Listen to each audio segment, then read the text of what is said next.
The peace and tranquility of an iconic English seaside town was shattered when an elderly couple suddenly went missing. I think a lot of people were shocked when they heard, yeah, because it's not something that happens in dear old Devon. Friends were left reeling, desperate to make sense of something that made no sense at all.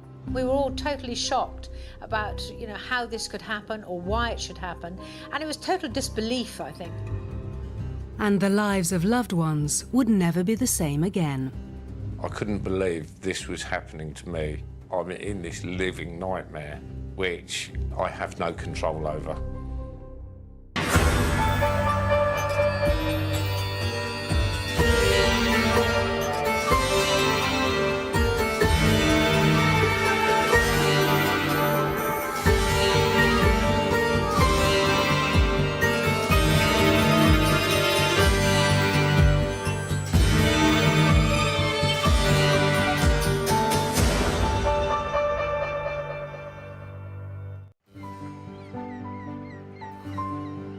Torquay, located on the South Devonshire coastline, is renowned for its beautiful surroundings and continental feel.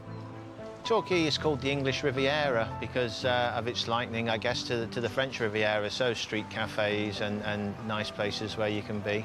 We grow palm trees, which is the sign of the bay. People have come down through the holiday and summer season for years and years and years. Originally a thriving fishing town, in the early 19th century, it developed into a fashionable seaside resort, which still to this day welcomes thousands of visitors every year. You've got everything here, and it's built on 7 hills like Rome, so it has an attraction. With the moors nearby, you've got the best of both worlds, really. That's why I enjoy it. When I grew up here as a boy, most people worked locally, but in recent years, locals have had to go away to work, which has opened up for more people to retire down here. So we get a lot more older people now living here, retired. They come for the beach, the scenery, the weather, countryside, which is not too far away. Generally, it's quite a peaceful little place, really. 2 people enjoying their retirement here were local couple Rosemary Windle and Maurice Smith, both 71. But all was not well in January 2010, when Rosemary's son Tim couldn't get hold of them. My mother would always phone me back if she saw a missed call from me. Knowing I'd also tried her mobile and she hadn't got back to me, I was getting very anxious. At the same time, Tim's brother Simon was also hoping to hear from his mother. On Friday the 8th, on my wife's birthday, my mother would normally phone.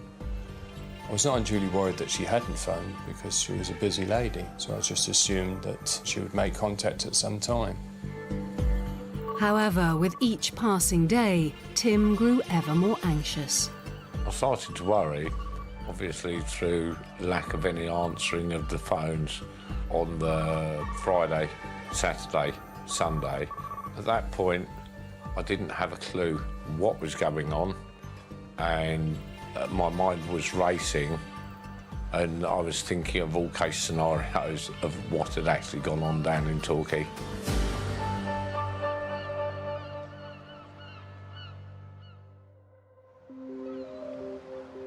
On Monday, the 11th of January, after 3 days of being unable to contact his mother or Maurice, Tim decided to take action.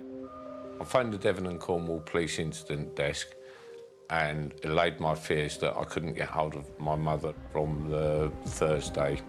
They said they would send somebody down there to investigate. He was obviously very concerned. He spoke to her on a daily basis. Normally, of course, the police get involved, go and visit them and find everything's fine.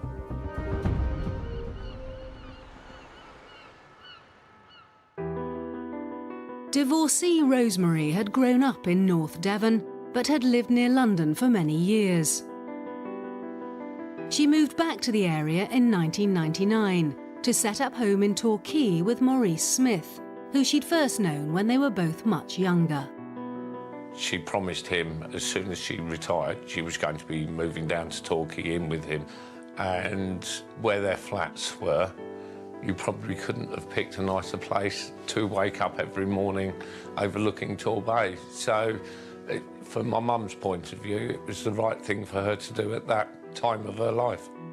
The couple enjoyed taking extensive driving holidays through Europe and led a busy social life as members of the local RAF club. They'd knocked together 2 adjoining flats to create a spacious dream home in one of the best locations in town. The place in Torquay overlooks the bay towards Brixham, and it was just stunning views, I think. I think she basically fell in love with the flat and the view, as well as Maurice. They were both very happy here. I think Maurice was born here or near here, and he wanted to come back and, you know, retire here. So they were sort of very happy, I would say. They were just lovely people, and we had so much to talk about because they were such interesting people. They were so full of life, and their characters were just amazing. Rosemary and Maurice had found love again, later in life and second time around for both of them. My mum and Maurice's plans together were to spend the rest of their lives together, for good or bad, and there was some loose talk of getting married, but they had not obviously got round to it at that point. But my mum always wore an engagement ring that Maurice had given her.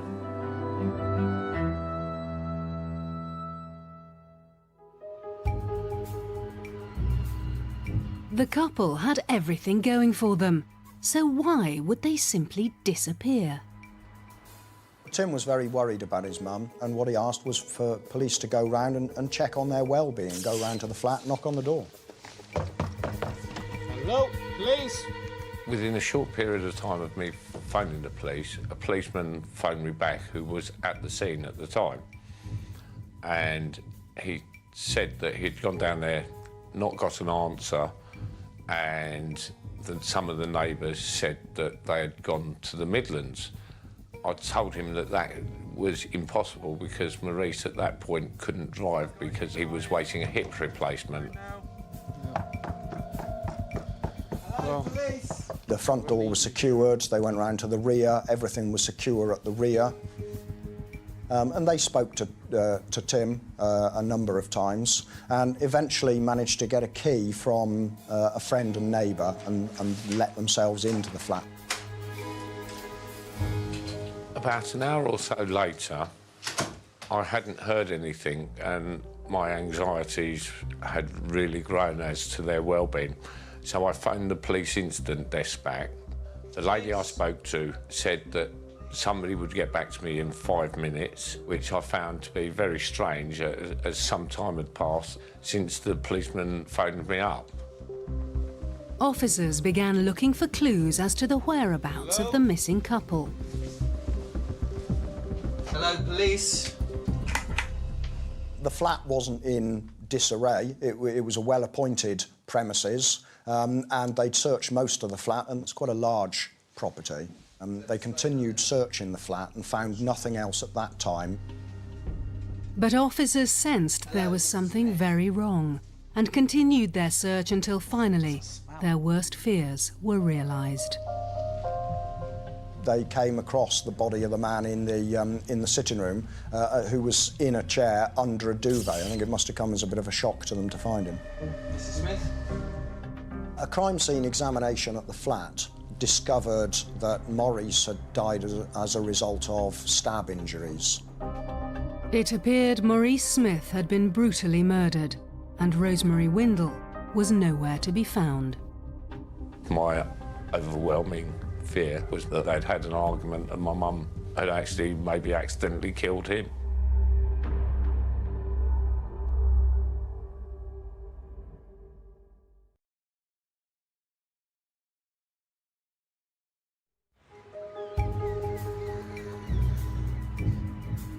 Police investigating the disappearance of Torquay couple Rosemary Windle and Maurice Smith had made a gruesome discovery. The murdered body of 71-year-old pensioner Maurice. And now the officers' immediate concern was the whereabouts of Rosemary. Well, in those circumstances, officers would search the rest of the premises, looking for any other victims or a suspect who might still be on the premises. With no sign of an intruder and Rosemary nowhere to be found in the couple's home, the police went to check the area outside the flat. During their flash search of the property, they discovered a door was unlocked to the rear of the premises, and that ultimately led them outside and to the discovery of a woman's body in the garage. She was lying face down, covered by a counterpane. Initial inquiries showed that she'd been strangled.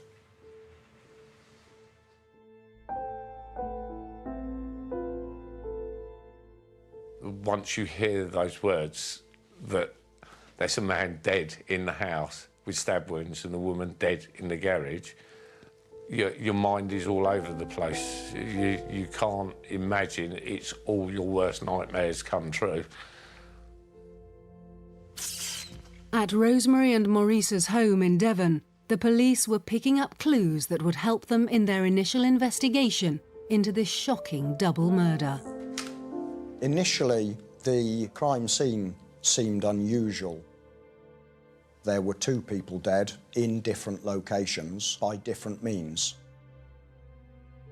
Crime scene examination at the flat discovered that Maurice had been stabbed.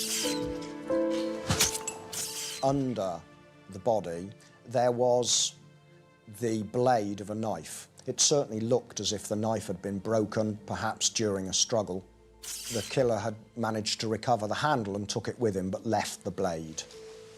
A particularly sharp-eyed scenes of crime officer mentioned to me that the knife wasn't in keeping with the rest of the flat. His assertion was that it didn't belong in the flat. This discovery suggested that the killer had brought the knife to the house with murder in mind. The premises, certainly at the front, was secure and appeared to have been unlocked at the rear to allow access to the garage from the inside. It was also slightly unusual in that both bodies were covered. This can certainly indicate that the killer was known to them and wanted to cover them so as not to look at them, or that the killer had spent some time in their presence afterwards and therefore wanted to cover the body again so that he didn't have to see what he'd done. For Rosemary's son Tim, there was one aspect to this tragedy that was uppermost in his mind. The first thing I asked the police was how my mother had died, and I wanted to know to make sure that they hadn't had an argument, and the police then told me my mother had been strangled. So then I knew, obviously, there was something outside the 2 of them, or somebody outside the 2 of them was responsible for this. Tim's brother Simon could make no sense of this shocking tragedy. I was absolutely stunned. Why my mother? Of all the help she did to other people, what had she done to anyone? Was it a burglary gone wrong, or was it something more untoward? We actually had no idea. And while the family was struggling to comprehend the horror that had unfolded in the house, the news was also sending shockwaves through the local area. Well, the local newspaper arrived in the morning before I went to work, and it was splashed all over the front page of pictures and obviously headlines that they'd been murdered. And it was a complete shock. It's not something that happens in Torquay very often, obviously, and 2 elderly people to be murdered is unheard of. As soon as I heard the description of whereabouts it was that these bodies had been found, my blood ran cold, and I knew instantaneously it was them. It was just horrible. When I heard it was Maurice and Rosemary, my heart just sank. I was in shock for days.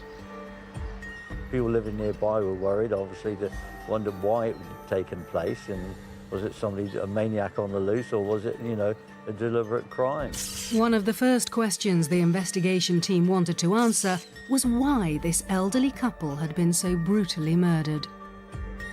It was apparent at an early stage in the inquiry that Rosemary and Maurice were nice people.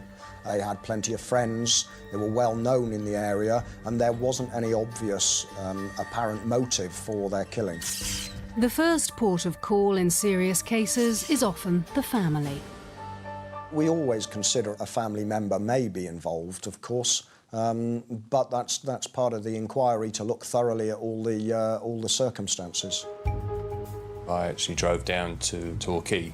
I went to see the police straight away. They took away my mobile just to confirm where I was. Work records showed that I'd been working, so it gave them an opportunity to dismiss me from the equation straight away. I gave, I think, about 4.5 hours of interviews to the police on everything I knew about their lives. Obviously, they wanted to check me out. I tried giving them as much information as I could. Having quickly eliminated any family connections to the murder, the police's first lead came within a couple of days of the start of the investigation. Maurice had shared his concerns with one of the couple's friends about some work that was going on next door. She reported her suspicions. I knew that he had been threatened several times by the builders who were doing the property next door to him. He came back from shopping one morning and found them erecting scaffolding poles in his garden. They hadn't even asked if they could do that. And when he said, "Would you mind not doing that?" they said that something nasty might happen to him if he carried on making the fuss he was making. So my natural reaction was, oh my heavens, have they had something to do with his death? Once we'd heard that Maurice had possibly had an altercation with someone nearby, it was crucial to follow that up, of course, and see where that led, and to establish anyone that might know anything about it. We started making inquiries with a local building firm. Nothing obvious was coming out.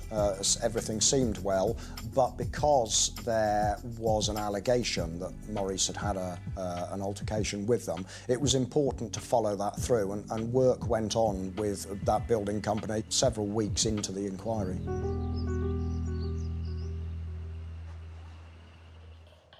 The builders ultimately proved to be a red herring. Now, police had to dig deeper into Rosemary and Maurice's lives. And while the investigation was leaving no stone unturned in the hunt for the couple's killer, the local residents began to feel as though they were living under a cloud of fear. Everybody was very apprehensive and I think very scared. I think I was personally, because it's just not a nice feeling to know that A, this has happened, and B, who's done it, why have they done it, and where are they? To know that somebody who was capable of that was in our tight-knit local community was obviously a worry. People were worried that, you know, that it might happen again to them. So, I mean, because nobody knew exactly what had happened, I mean, everyone was quite concerned at the time. Could the key to this case be hidden somewhere in the couple's past? Rosemary had had a successful business, supplying fine linens. She would often travel to the Middle East, where she had many loyal, high-profile clients. And it was through these travels that she'd rekindled her old friendship with Maurice, some 4 or 5 years before she was due to retire. Maurice also worked in the Gulf States, doing logistical work out there, and they just happened to re-bump into each other in a bar, having known each other for many years and not seen each other. And then things blossomed from there, really. Rosemary moved to Torquay to live with Maurice full-time, and although officially retired, she continued to do business with her clients in the Middle East. Well, I have a selection. At the same time, over the next 11 years, she and Maurice made the most of their second chance at happiness, enjoying building their life together. My mother and Maurice, they were opposite to each other. When my mother went out into the world doing her work and that, you always need someone at home for stability, and Maurice was that person. Maurice was a lovely guy. He was a true gentleman. He was liked by everyone.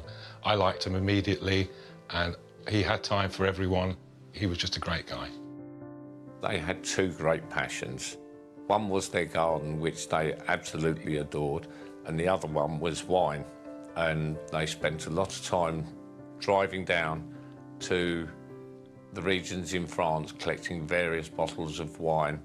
They had amassed a huge collection in their garage. Now, with the terrible discovery of Rosemary and Maurice's bodies, the police had a double murder on their hands, and they needed a lead fast. The first thing clearly is tracing anyone who'd visited the premises over, a certain number of days prior to. Any CCTV in the area, any vehicles coming to the address, any phone records, anything like that that you need to do to establish who they last spoke to and when. The police's painstaking efforts to locate everyone who'd been in recent contact with Rosemary and Maurice began to pay off.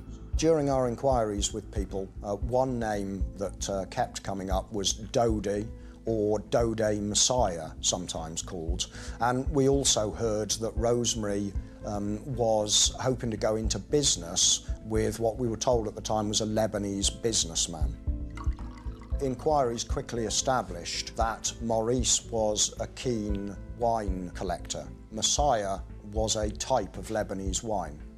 My mum told me that Maurice had answered an advert in a local paper for Lebanese wine, and Maurice had got in contact with this chap who had come round to see them selling wine. She said he was well connected in the Lebanese with royal family, and that he could enhance her own business through his own contacts in the Lebanon. It seemed that there was a VIP wedding taking place in the Lebanon, and Dodi was keen to arrange for Rosemary to supply all the necessary linens and so to introduce her business to a whole new market. The police quickly began to piece together a growing connection between the couple and this newly discovered businessman. There were entries in Maurice's diary relating to Dodi, and then the more people we spoke to, we started getting the name of O'Day, and then eventually that led to telephone numbers in both Rosemary's and Maurice's diaries, which we were able to trace and came back to a man known as O'Day Salah. The police discovered that Dodi and O'Day Salah were one and the same person. Inquiries into Salah revealed that he was a Jordanian national who had married in the UK a couple of years previously and now had joint citizenship, and further inquiries revealed that he had tried to start a wine business in the Torquay area.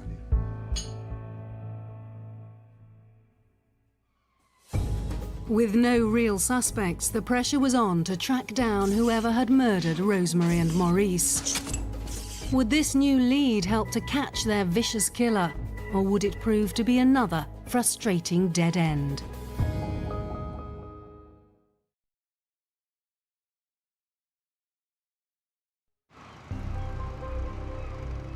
Police in Torquay were following up a lead in the horrifying double murder of local couple Rosemary Windle and Maurice Smith. They were trying to trace local businessman O'Day Salah. We were told that O'Day Salah had visited Maurice and Rosemary on the Thursday prior to their bodies being found. Obviously, as a result of him having been to the premises, it was essential that we spoke to him and found out what he knew, and obviously eliminated him from our inquiry. We quickly found where he lived in Torquay and visited his house. We were told then by his wife that he was away on a business trip and that he was uncontactable. After drawing a blank at his house, police used the information they'd found in Rosemary and Maurice's diaries to contact Salah on his mobile phone. Salah informed them that he was on business in London. In fact, the police were able to trace the call to Oxford, where his brother lived. He'd lied to them on the phone about his location, but he did agree to meet them at Oxford police station on the following morning. At that point, Salah wasn't a suspect, but he was certainly of interest to the inquiry. Just for the day I came for business. He started talking about his business deals with Rosemary and Maurice, While Salah seemed to be cooperating fully with the investigating officers in Oxford, back in Torquay, Detective Superintendent Carey was running a routine briefing. But this meeting was about to be turned upside down. An officer walked in and said he'd just been contacted by a bank in Exeter to the effect that a man fitting Salah's description, who had been caught on CCTV, had walked into the bank Friday afternoon and had tried to cash a cheque in the sum of £27,000, which had come from Rosemary's chequebook. With this startling new information, Salah had suddenly become the #1 suspect.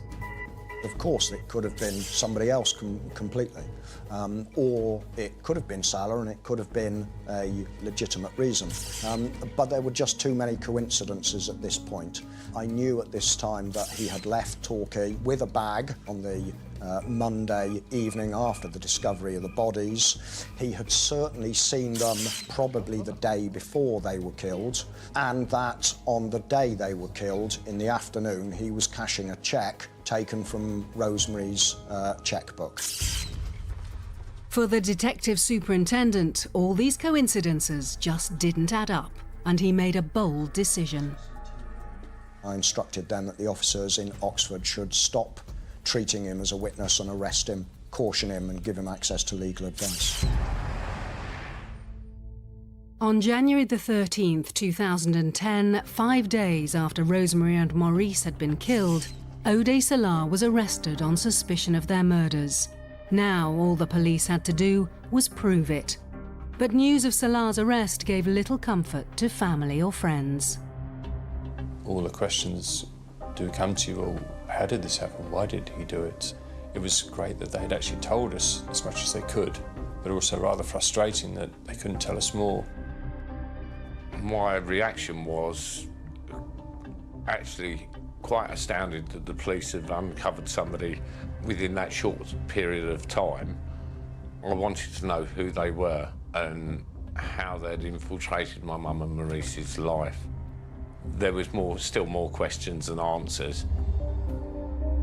I'd never heard of him. I had no idea who he was. I'd never met him at their property. Initially, I thought it must have been a mistake. But the police felt confident they were on the right track. They were keen to locate the hold-all Salah had taken with him when he left Devon on Tuesday the 13th of January, the day after the bodies had been discovered. They also found out just how close they'd come to losing him. Inquiries led to the discovery of his brother's address in Oxford. We found Salah's hold-all there. In the bag was clothing, passport, driving licence, things like that. It was fairly obvious that he intended to leave the country.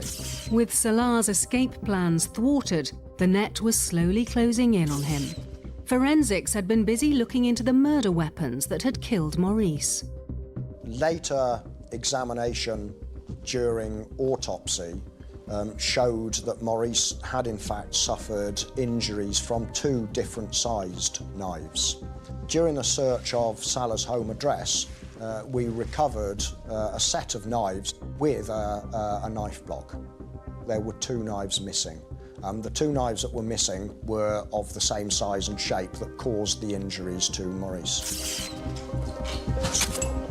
This was an important discovery, and the police were also doing forensic tests to try and link Ode Salah to the scene of the crime.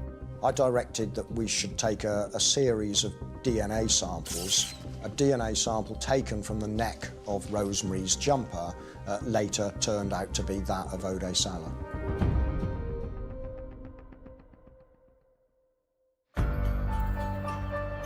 With the growing weight of evidence, on January the 16th, 2010, 8 days after their deaths, Salah was charged with the murders of Maurice Smith and Rosemary Windle. But even DNA evidence can be argued to have come from innocent everyday contact. So the police still had a long way to go if they were going to prove their case against Salah in court. And they had only a limited time to do it. There were still a number of inquiries to be made. There were a number of things to look for, to tie him to the address, and of course at that time we couldn't prove that he had actually entered the address on the Friday morning.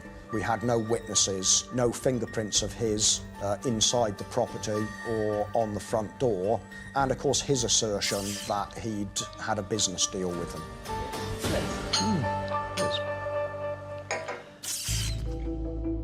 We knew the CCTV was going to be crucial to this case, and we knew there was CCTV in the area of Rosemary and Maurice's flat. We knew that Salah drove a silver Honda Civic, and I was hopeful at this stage that we could pick it up on CCTV going to and from the flat, particularly on the Friday morning. Trawling through the footage of the many CCTV cameras from Torquay up to Exeter was a huge task, and took 5 officers 3 months working overtime. But gradually, the footage began to tell its own story. We were able to trace the silver Honda Civic from Salah's home address through Torquay to the victim's address on a number of occasions, and then up to Exeter. And we were able to tie in those visits with other sightings of the vehicle and other activations of police cameras, which did give a registration number. So we were basically able to plot on a large map timings and sightings of this silver Honda Civic. The police were able to piece together Salah's movements after they believed he'd killed Rosemary and Maurice.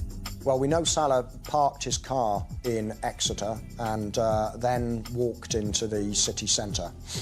He's caught on CCTV taking a wet wipe off the shelf in Boots, which was his first stop, taking off his leather gloves and washing his hands quite thoroughly with this wet wipe before putting the wet wipe in his pocket, putting his gloves back on, leaving the shop and then going to the bank.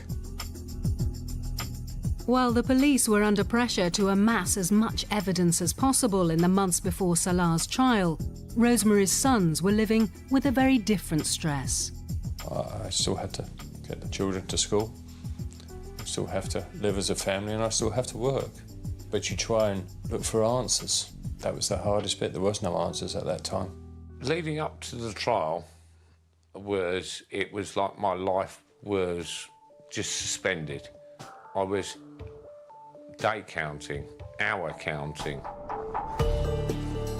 Although Detective Superintendent Carey and his team were starting to build a substantial case against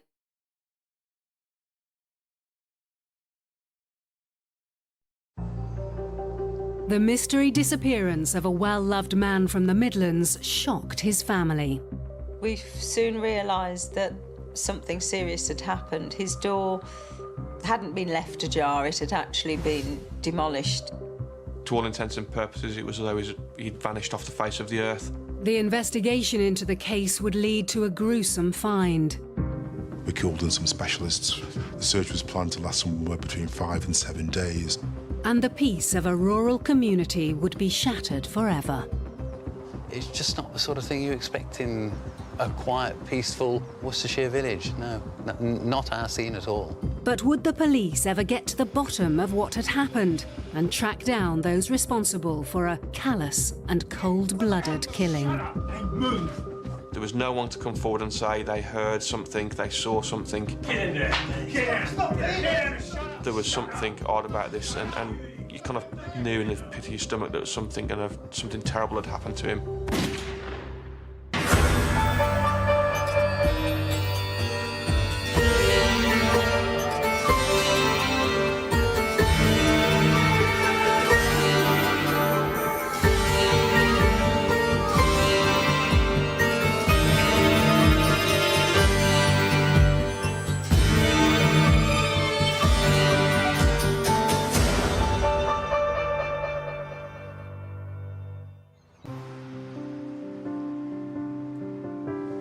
In North Worcestershire, just 12 miles from Birmingham, lies the picturesque village of Alvechurch.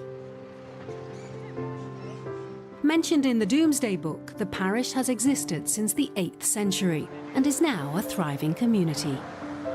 We are a quintessential Worcestershire village. For those who maybe have to work in the towns, they can commute from Alvechurch and live somewhere where there's fields all around. It's a beautiful green oasis. A lot of people use it from the Midlands and they go out walking in that area. So it's a real sort of picturesque place just to go and have a Sunday afternoon amble.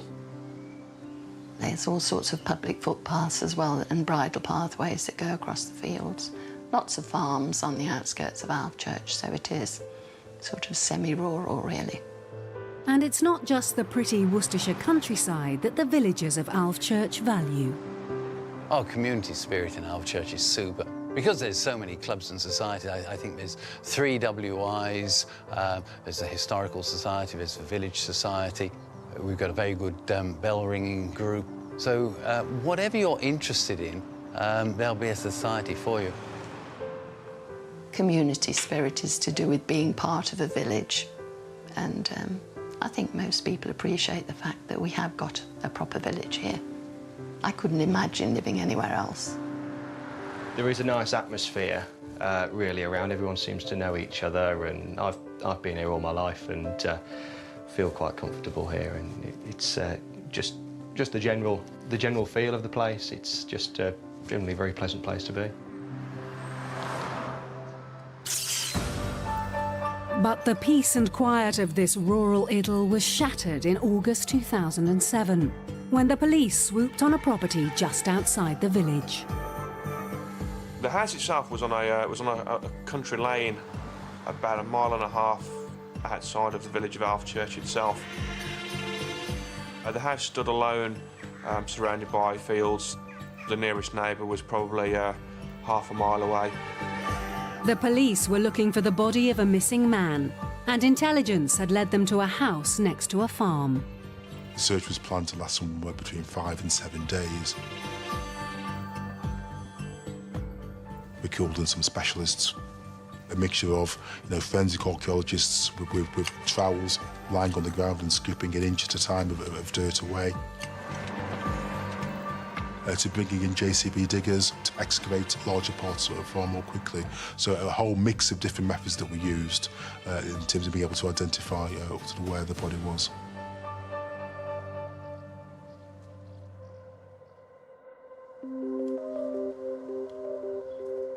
It was in a paddock behind the house that the forensic team made a discovery. We've been digging for a number of days, and the forensic anthropologists found some bones. The anthropologist was very quickly able to say those are human bones. And actually, because of the bone type that it is, it's from the hip. It's a confirmation that actually the person who this bone belongs to is dead, because you can't survive without that bone within your body. Clearly the body had been in the burial pit for a number of years. It had been extensively burnt, and quite considerable efforts had been made to make identification as difficult as possible. The grim discovery of a body buried in a pit sent shockwaves through the nearby village. Well, it's certainly not the sort of thing we would expect in Alvechurch. Everybody was pretty upset about it. It's just not the sort of thing you expect in a quiet, peaceful Worcestershire village. No, not our scene at all. Well, to hear about a body that's been buried, it is horrific. And I can recall hearing a limited amount on the television about a body being found buried in a garden. And that's really shocking. The police set about confirming the identity of the victim, and forensic work revealed the remains to be those of Andre Nunes, a 47-year-old man who'd been missing for 2 years. But we were able to recover teeth from there, which we were able to compare against his dental records, and that gave us a very positive confirmation that that was Andre. Police found Andre's body broken into hundreds of different parts. It was difficult to tell how he'd been murdered, just because of the sheer brutality that his body had been through.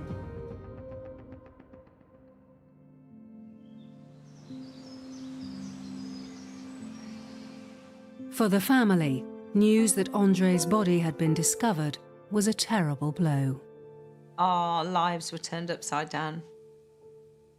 The circumstances of his discovery were quite dark and devastating, basically. I just sort of felt a bit sick. I wasn't sick, but I felt sick. There was nothing that I could do or anybody could do that was going to bring him back.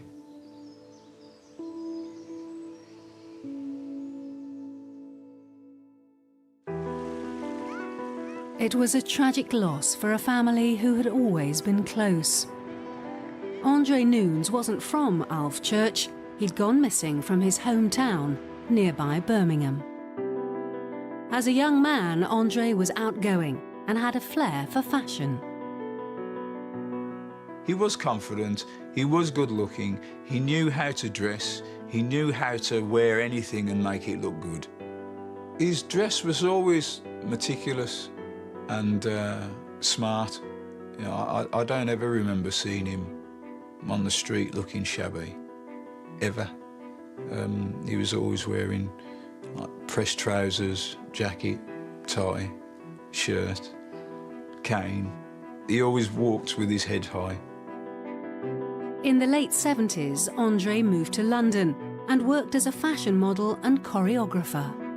He was larger than life, and he didn't question that. Nobody around him did. So modelling just, I suppose it was a natural kind of progression. Despite Andre's charisma, talent and lust for life, during his time in London, his mental health declined. He moved back to Birmingham to be near his family and get help.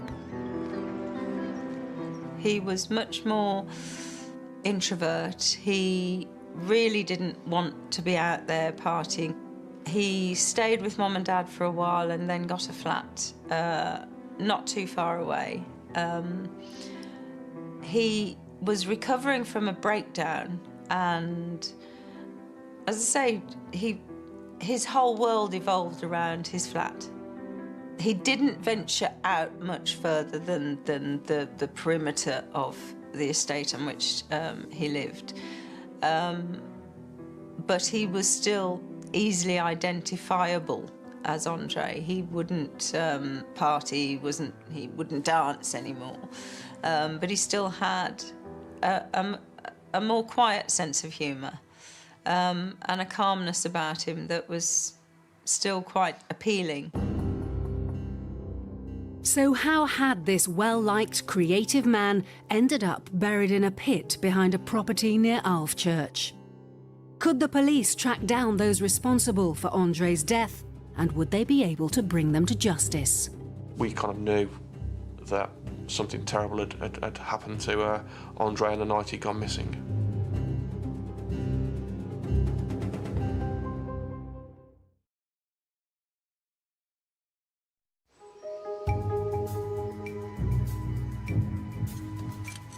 August 2007, and West Midlands Police had just discovered the body of 47-year-old Andre Noons, buried behind a property near the village of Alvechurch in Worcestershire. His body had been buried in a pit, and police had to use forensic archaeologists to slowly sieve away the layer upon layer of dirt to get to his remains.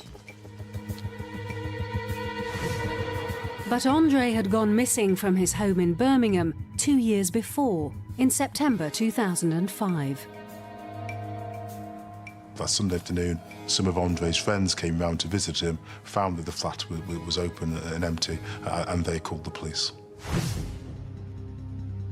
He was missing. There was no sign of a struggle or disturbance inside the flat, but the front door had been forced open.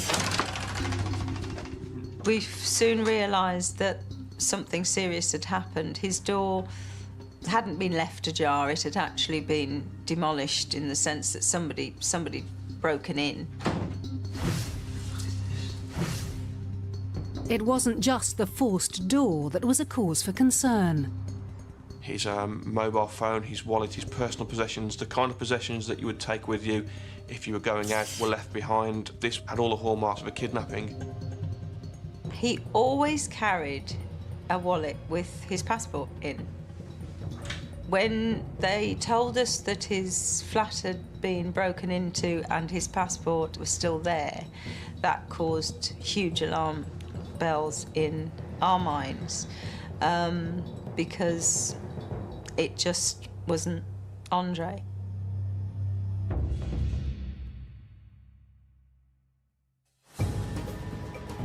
West Midlands Police launched a missing persons inquiry to try and find out what had happened to Andre. From the outset, it seemed an incredibly strange and unusual case because the door had clearly been forced open. Andre was missing, but none of his property was missing. And so the local detectives who began that initial investigation took it very seriously, trying to piece together Andre's movements, who he'd been with, who he'd been associated with, and who may have been to his flat either the night before or during that morning. René Noons was also anxiously searching for his missing big brother. I would spend a lot of time driving around by Andre's looking for him. And I remember even going to the post office one day and asking them about Andre, because I knew he used to go to a post office nearby him. Of course, there was the possibility that Andre had left his flat of his own accord. But I remember trying to piece it together and make sense of what had gone on, and we decided that maybe he'd tired of this life, this phase of his life, and he just decided to take a change. And I think we probably hoped that that's what had happened.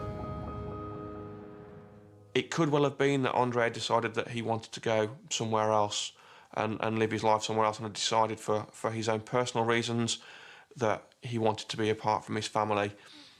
In reality, deep down, everyone knew that wasn't the case because of the signs of forced entry to his property and the fact he'd left his personal belongings behind. To all intents and purposes, it was as though he'd vanished off the face of the earth. The police made house-to-house inquiries on the estate where Andre lived, and this resulted in a lead for detectives. We got information about some people who'd been seen driving around the area afterwards, which seemed suspicious. Officers tracked down 3 men and brought them in for questioning. The suspects wouldn't give any details about what had happened the night Andre disappeared, but police believed they weren't telling the whole truth. We always had an understanding that actually they knew far more than they were telling us. But they were afraid, and in fact some of our information coming to us was saying these 3 men had been intimidated, had been threatened. Although detectives thought these men may have valuable information about what had happened to Andre, they weren't able to link them to his disappearance.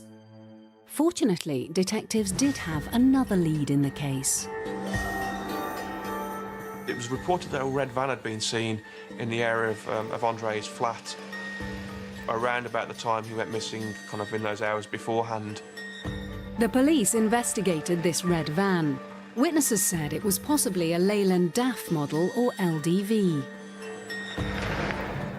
We were quite keen just to identify this van so we could eliminate it from the inquiry. We spent a considerable amount of time trying to trace and identify where this LDV van was and who it belonged to. That proved incredibly difficult. There are a large number of red LDV vans within the Birmingham area, and so we tried to go and identify all of them so we could eliminate them all from the investigation.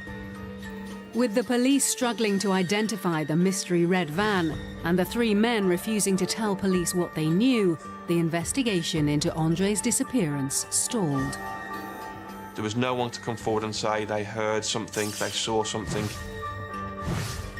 That was the real element of mystery to this case, that no one was able to give us an insight into the events of that night, the night of Andre's disappearance.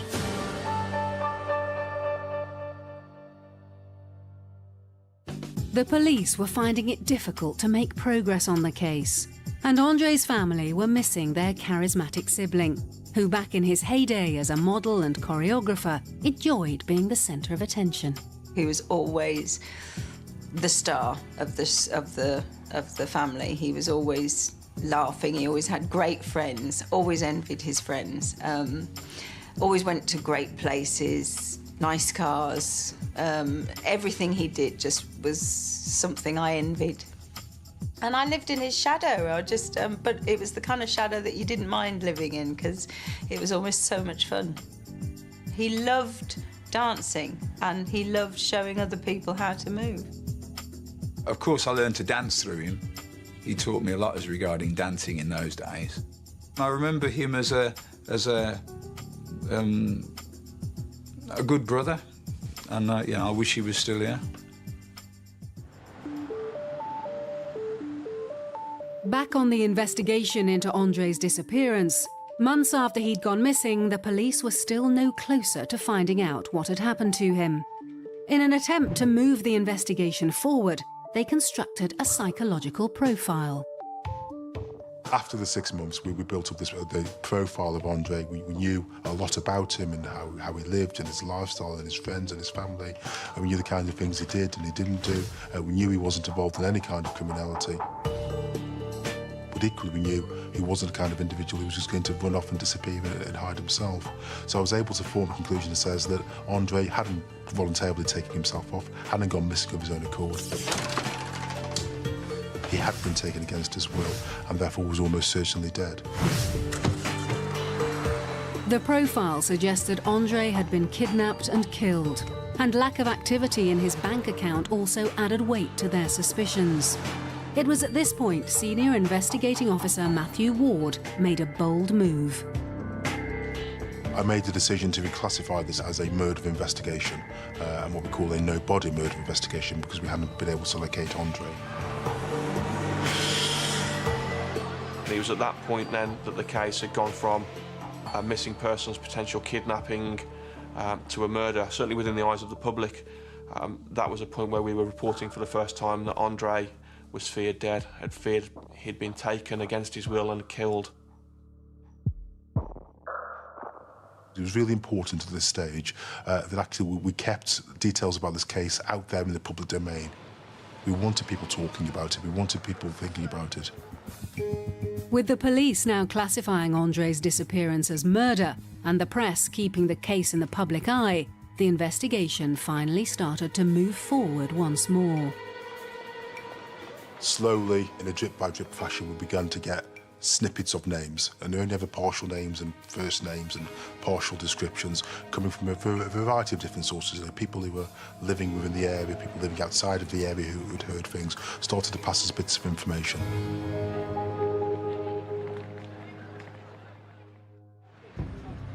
And there was one name in particular, Michael Weldon, that rang bells with those in the know. Michael Weldon was a name that I came across routinely as a journalist covering certain areas of Birmingham. He was known as a hard man. I think he portrayed himself as a gangster, for want of a better word. He was not a man whose path you wanted to cross. Finally, more than 6 months after Andre had disappeared, the police had the name of a suspect. Could Michael Weldon be involved in Andre's disappearance and murder? And would the police be able to track down this notorious gangster?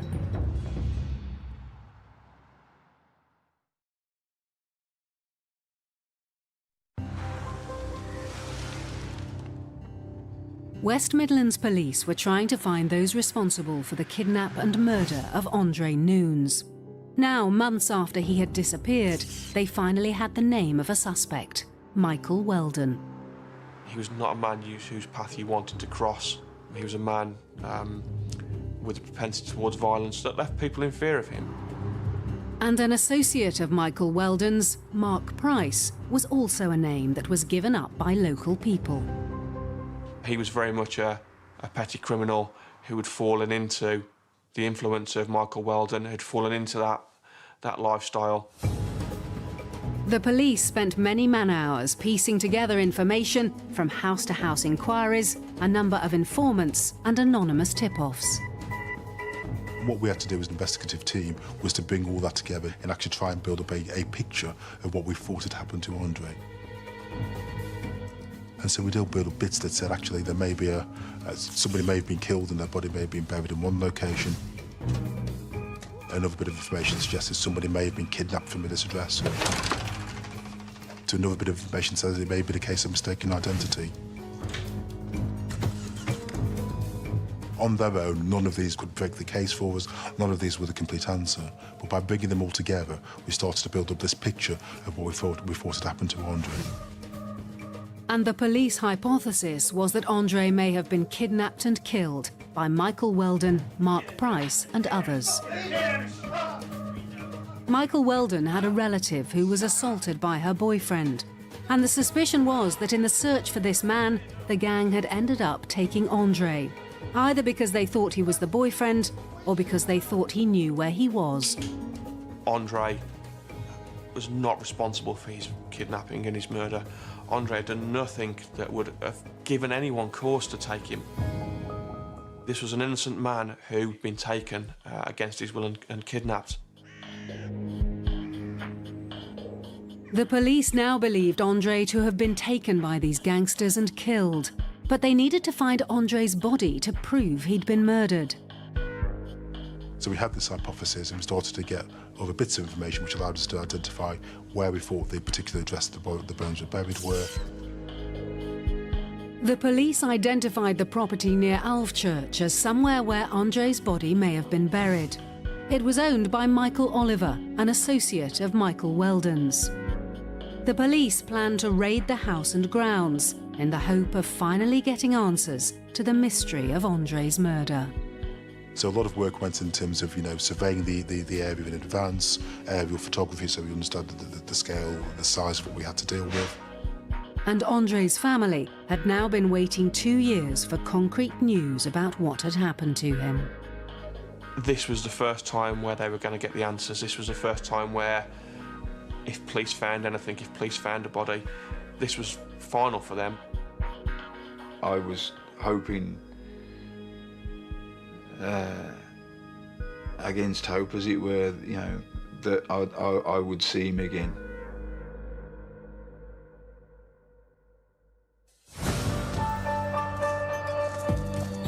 On the 7th of August 2007, police raided Moorfields near Alvechurch. And we went along early in the morning, not too early, but sort of about 8 o'clock one morning, and it was done in a very sort of calm manner. We just knocked on the door. And within a couple of hours of them starting to search that house, we found a stash of firearms in the attic. It was a completely unexpected find. We found 2 shotguns, a handgun, and a stolen army assault rifle, which had been stolen some years earlier, which had been being hunted for a large period of time. Clearly, the occupants were arrested for suspicion of possession of those illegal firearms. Michael Oliver was taken into custody, and while he was being interviewed under caution, forensic teams were looking at 20 areas around the house where they thought Andre's body might be buried. During one of those interviews, Michael Oliver indicated from the sites that we'd chosen which ones we should be looking at. What follows is the actual police video of Michael Oliver assisting officers with the hunt for Andre's body. Yes. So I think there's one here. Okay. It could be out by a couple of feet. So here or there. Is it inside the embankment? Would you say it's before the embankment or actually under the embankment? It was filled in. Filled it in. The forensic team set about digging in the area indicated by Michael Oliver. Very challenging operation. A lot of effort went into by the teams who were doing it, and it was painstakingly slow at times, but equally we had to be methodical and thorough in terms of the approach that we took. That's where we found Andre's remains.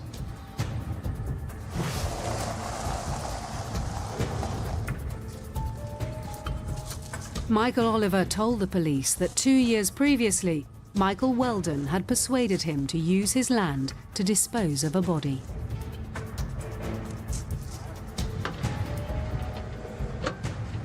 Michael Oliver told us that he didn't know it was the body of Andre Nunes. He'd been told it was a paedophile that Weldon had killed, but he was present when that fire was lit and the body was placed into that grave.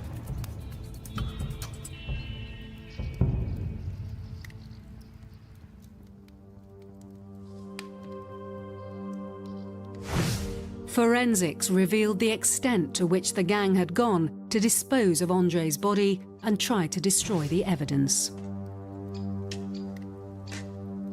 First of all, they killed him, and then they'd burnt his body, but then they'd broken his body into bits. They'd shattered his bones.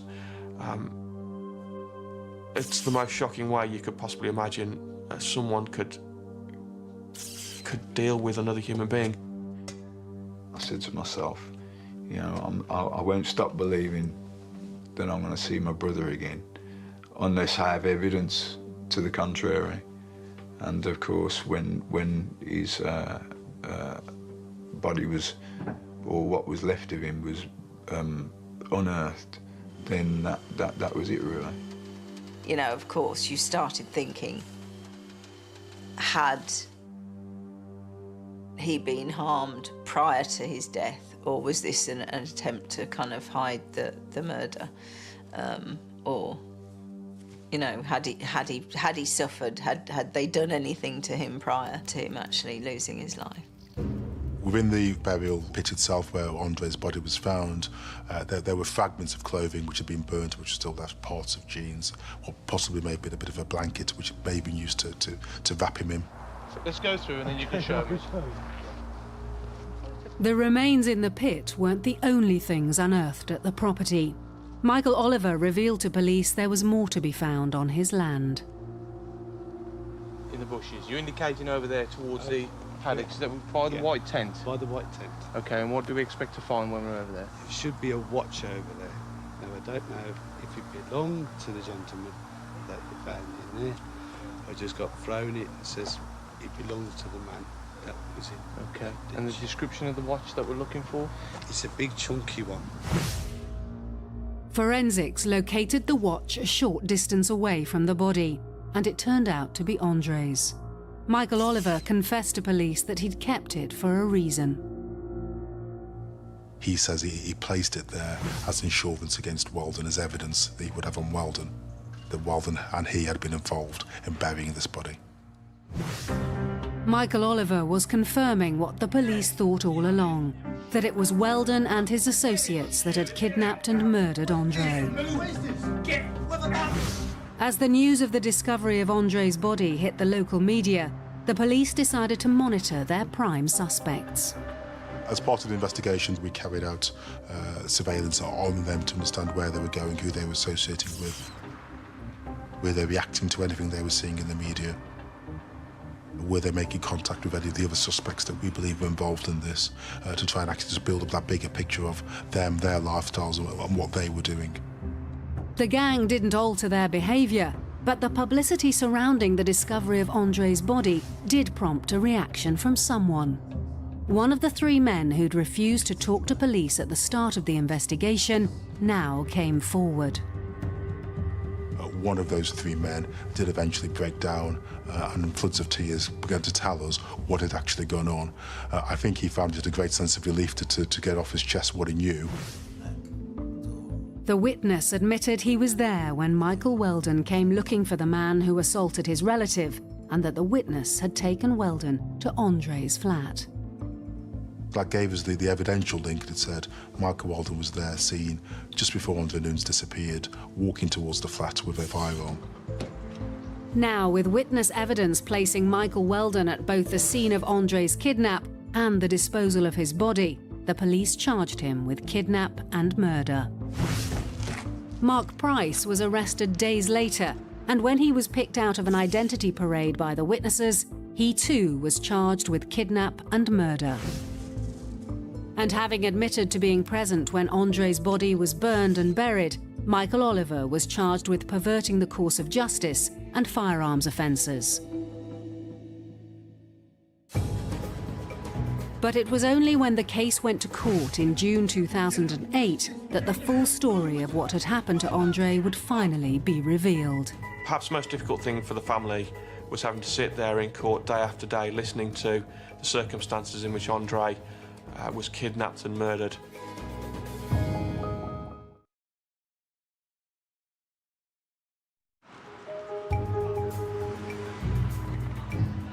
June 2008, and at Birmingham Crown Court, Michael Weldon and Mark Price stood trial for the kidnap and murder of Andre Nunes. Their associate Michael Oliver was facing the charges of perverting the course of justice and possession of illegal firearms. It was a difficult court case to sit through just because of the horrific nature of how Andre met his fate and the seemingly trivial nature of how his killers had ended up at his front door and ended up taking him. The court case just seemed a bit sort of strange, a bit sort of macabre as well, sort of coming face to face with someone that you were told murdered your brother.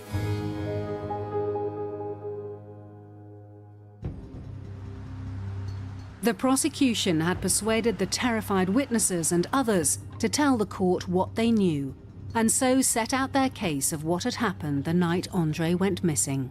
The circumstances of that night are shocking, to say the least.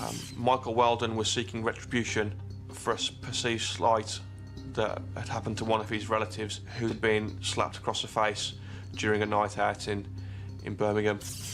And Weldon was after that person to take retribution. On the night that Andre died, Weldon, along with 3 other men, including Price, equipped themselves with firearms and shotguns. They got into his grey Volvo car and they drove to a girl that he knew, who he believes she may know where this boyfriend is. When they got to this girl's address, she wasn't there on her own. She had 3 young men with her. They were having a bit of a party at the house.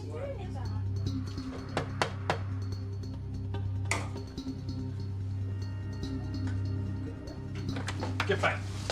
Get in there. Get in. What do you want? Come on. Where is he? She said to Weldon she doesn't know where this boyfriend is, but one of these 3 men may do so. You know him. Come on. Weldon was irate, he was angry, he was shouting. You know him. The young men were particularly frightened by him. One attempted to get out of the flat by running out of a back door, but as they'd done so, one of Weldon's henchmen was stood outside. Where are you going? In. Back in. Go. So they were trapped inside this flat with Weldon, who was screaming at them. He wanted to know where this boyfriend was. And one of these 3 young men agreed to take Weldon and his henchmen to wherever the boyfriend may be, which was Andre Nunes' flat. So the 3 young men were left in their vehicle, followed by Weldon and his 3 henchmen. They'd seen this gentleman at Andre Nunes' flat on an occasion. It's quite possible Andre Nunes knew this gentleman as an acquaintance, only probably wasn't even good friends with him. But the only way they could save themselves was take Michael Weldon and his cohorts to Andre's flat.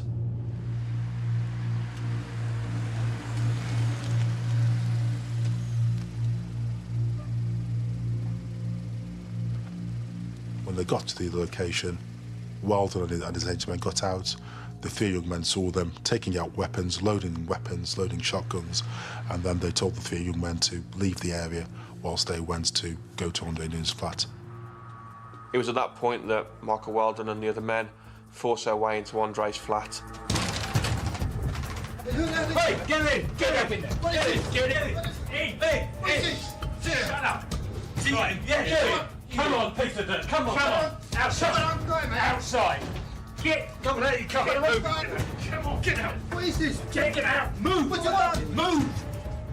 From bits of information that we picked up, the suggestion was that they didn't know what the boyfriend looked like, they didn't know what Nunes looked like, and they got Nunes by mistake, trying to get the boyfriend instead. Andre would never have seen this coming. This was not something Andre had been involved in. It's not something that Andre probably even knew about. Andre was bundled into the car at gunpoint and he was driven away. It's not me. It's not me. They took Nunes, and whether they realised they made a mistake or Nunes wasn't prepared to tell them where the boyfriend was, for one reason or another, only they know, they chose to kill Nunes. As Andre's body had been burnt and broken into bits, it was impossible for forensics to say exactly how he died. But the police had a theory. We don't know how they killed him, but again, the hypothesis is that they probably shot him. And then they decided they needed to get rid of the body. Firstly, we believe they took them to Mark Price's address where they cleaned themselves up, and then they took the body to an address in Alvechurch where they arranged for it to be burnt. I hope that my brother died quickly, because the other alternative.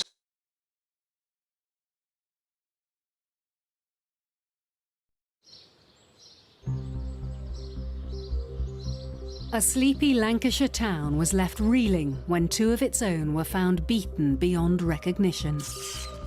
This was a very serious assault when you look at the level of bleeding, the swelling, the fact they were both unconscious, and the fact that they couldn't really differentiate the male or the female. The severity of what happened was just shocking in the extreme. It was a case that left a family in tatters. She's a girl and she's lovely. Why would anybody want to attack her? And a community living in fear. We all just felt completely numb. Just feel powerless. Everyone was in shock. I said they don't understand why it happened. But would the police get to the bottom of what had happened? It's almost like the next thing after drinking and having sex is gratuitous violence. And ensure that whoever committed this terrible crime was brought to justice.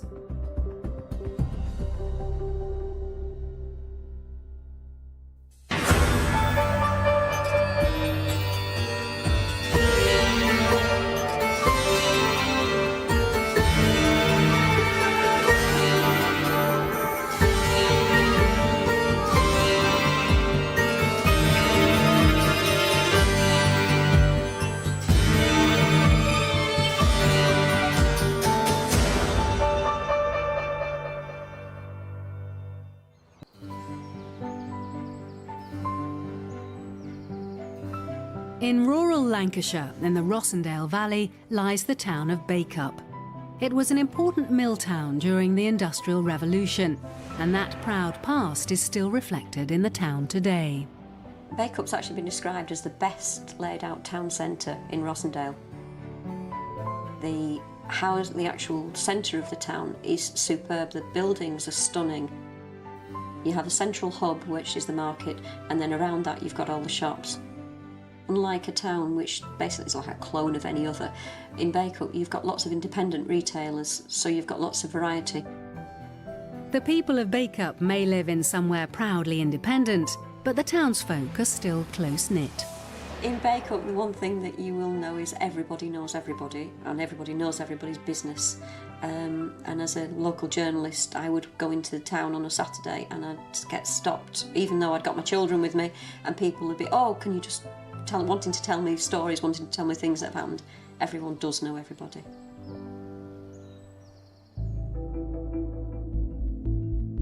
But the closeness of this quaint town was shattered back on the 11th of August 2007, when a 999 call was made in the early hours of Saturday morning by a young girl pleading for an ambulance. I can see the ambulance, please, right here.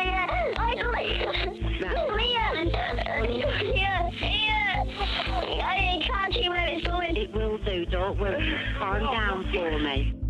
The police first got the call about 1:22 a.m. on the morning of the 11th of August 2007, which was the early hours of the Saturday morning, to say that they'd responded to a call that 2 individuals had been assaulted within Stubby Park, which was in Bacup, Lancashire, and that they were in a serious condition. Stubby Park is just over a mile from Bacup town centre, and paramedics headed straight there to see if anyone needed help. When the paramedics arrived at the scene, it was extremely dark. There was very limited lighting from some pathways nearby, and they had 2 casualties on the floor, unconscious, some making groaning noises. It would have been very difficult to apply some first aid because it was so dark. The injuries sustained by the 2 victims were clearly life-threatening. This was a very serious assault when you look at the level of bleeding, the swelling, the fact they were both unconscious, and the fact that they couldn't really differentiate the male or the female. That demonstrated right from the outset that this was a very serious assault. While the victims were being given medical assistance at the scene, the police tried to find clues as to who they were. One of the priorities was to identify the victims, and the way that we initially identified the male victim was a search of his pockets, which resulted in some paperwork documentation in the name of Robert Maltby with an address. At that time, it's still problematic around identifying the female victim because there was nothing in her possession or any identity cards as such. The male victim was identified as Robert Maltby. The police visited his home address and his family confirmed the woman with him was likely to be his girlfriend. Based on the description they provided, and obviously the description of one of the victims, we were satisfied at that point that the second individual was Sophie Lancaster.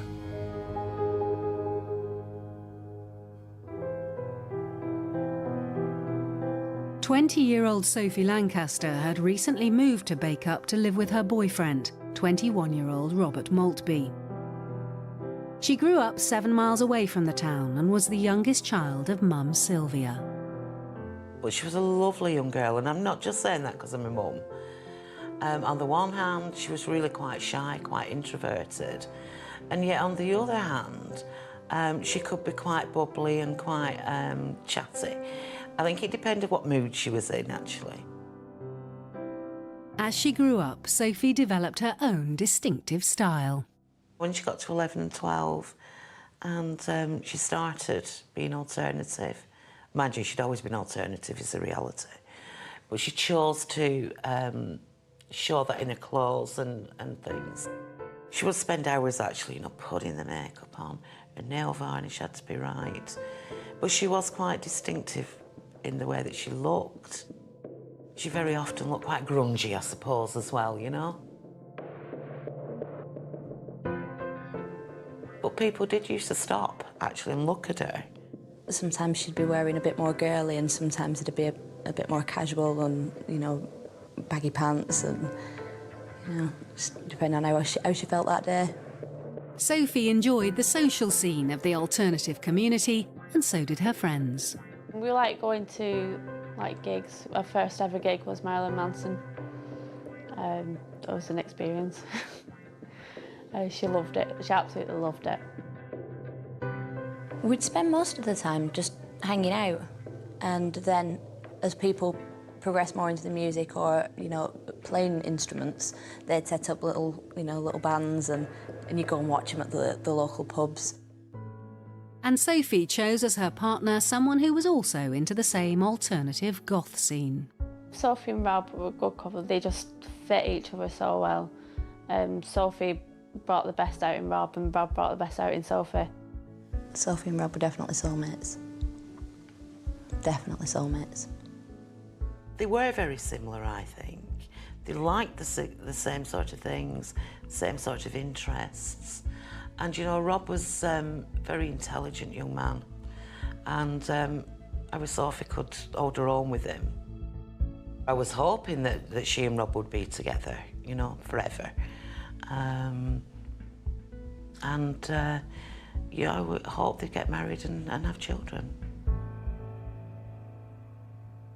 The young couple were in love, had a wide circle of friends and everything to live for.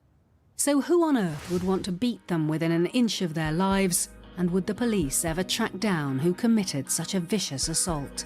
The severity of what happened was just shocking in the extreme.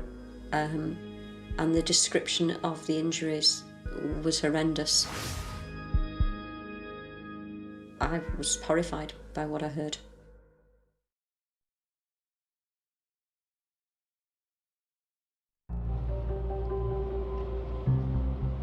August 2007, and in Bacup in Lancashire, the police were investigating a seemingly unprovoked attack that had left Sophie Lancaster and her boyfriend Robert Maltby hospitalised. The couple had been left for dead in Stubby Park, a local hangout popular with young people. When the paramedics arrived, they were faced with two individuals unconscious on the floor, clearly very badly beaten, bleeding heavily, and the swelling as such was so severe that the paramedics couldn't differentiate whether they're male or female. But Sylvia Lancaster, who lives a few miles outside Bacup, was as yet unaware of the attack on her daughter and had got up early on Saturday morning and had gone to the shops and the gym. Got back home, with my shopping, opened the door and picked a card up, and it's from the police, and you think, oh, that's a bit odd. Picked it up, and it said, please ring urgently. So I went to pick the phone up, and when I clicked it on, there were 14 messages. And you think, God, that's odd, I've only been out an hour. But before Sylvia could call the police, Sophie's brother Adam rang his mum. I said to him, "Why are you ringing me? What are you doing?" And he went, Mum, I'm coming home. Sophie's been attacked." And I said to him, "What do you mean she's been attacked? It's a little girl, how could she be attacked?" And I said, "Is she okay?" And he said, "Yes, she's in intensive care, she's okay." And you think, I'm not being funny, Adam, but, you know, she's in intensive care, she's not okay. Sylvia and Adam rushed to her bedside at the intensive care unit of Rochdale Infirmary. So me and our Adam, you know, we both went and rushing up into the hospital room. Oh God, it was horrible. She was that swollen, you know, she had a tiny little face. I've never seen anything like it. You know, trainer marks both sides of her face. Her retainers had gone from her ears and there were a big chunk of her hair had been ripped out, so she's got clips in, you know, big dreadlocked hair. They'd both been severely kicked about the head and body. We were aware that Rob had bleeding on the brain, and we were also aware that Sophie had actually had her dreadlocks yanked out, and part of her scalp was missing. And you look at her and you think, how could anybody do that to another human being? And Sylvia, trusting that the physical injuries would heal with time, was concerned about how Sophie might cope mentally with being so brutally attacked.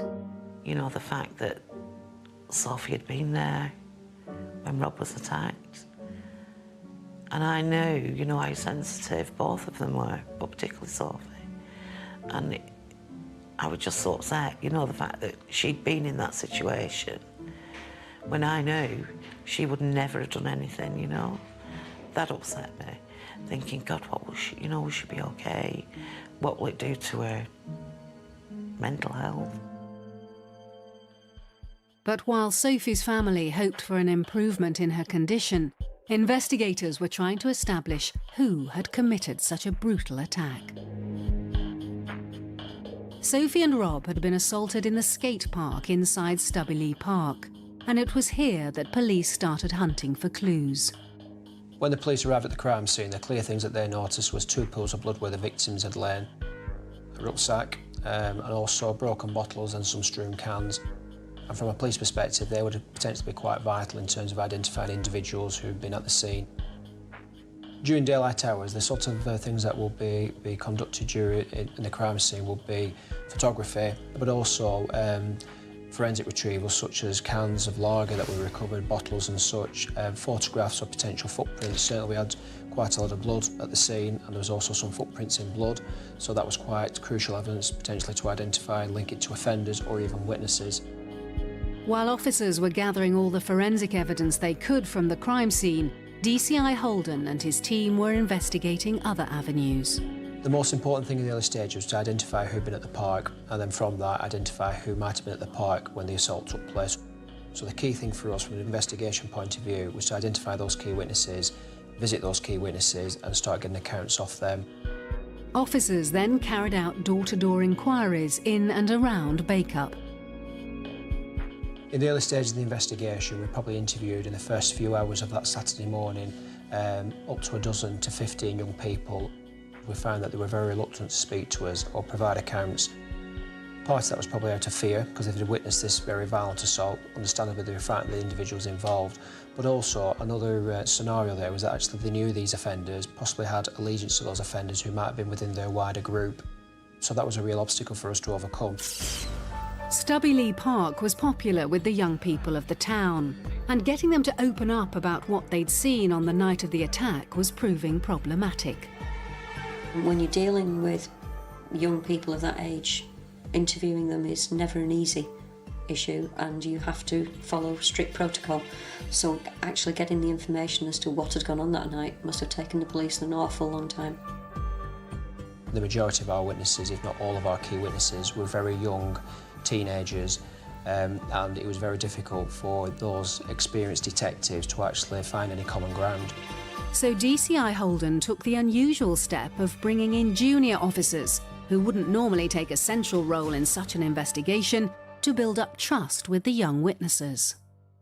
Officers who did understand the youth culture, music, Facebook issues, you know, all those sort of things that young people get involved in.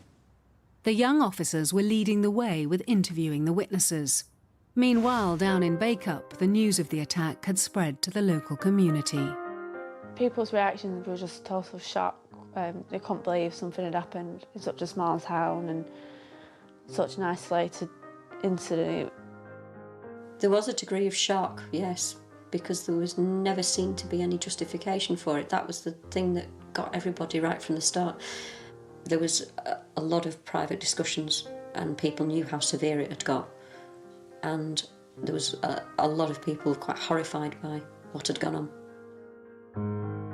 And Sophie's friends were afraid that they too might be targeted because of their unusual style.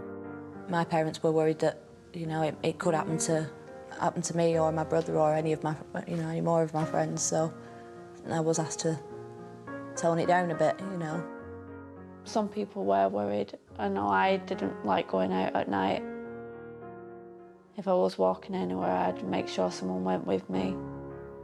Back on the investigation, within 24 hours, the young police officers were making progress with the witnesses, and they'd started giving up names of possible attackers. It was clear that there were 5 key individuals involved in the assault, certainly on Robert Maltby, and probably involved in the subsequent assault on Sophie Lancaster. So right, you know, within the early stages of the investigation, we were relatively confident that we had 5 suspects that we wanted to bring into custody and interview formally about the assaults. And in a small town like Bacup, this information quickly became common knowledge. I was informed very soon, very early on, that people knew exactly who had carried out this attack. It's a very small community, a very small area, and news travels fast. Far faster than it ever gets printed in the press, and everybody knew exactly who was involved in it. By the Sunday evening I had all their names. I knew exactly where they lived. I knew that they were troublemakers, and I think I even remember saying to the police on the Monday, well, I know the names. The police arrested 3 of the suspects at home, and 2 subsequently handed themselves into the police the following day, on Sunday the 12th of August.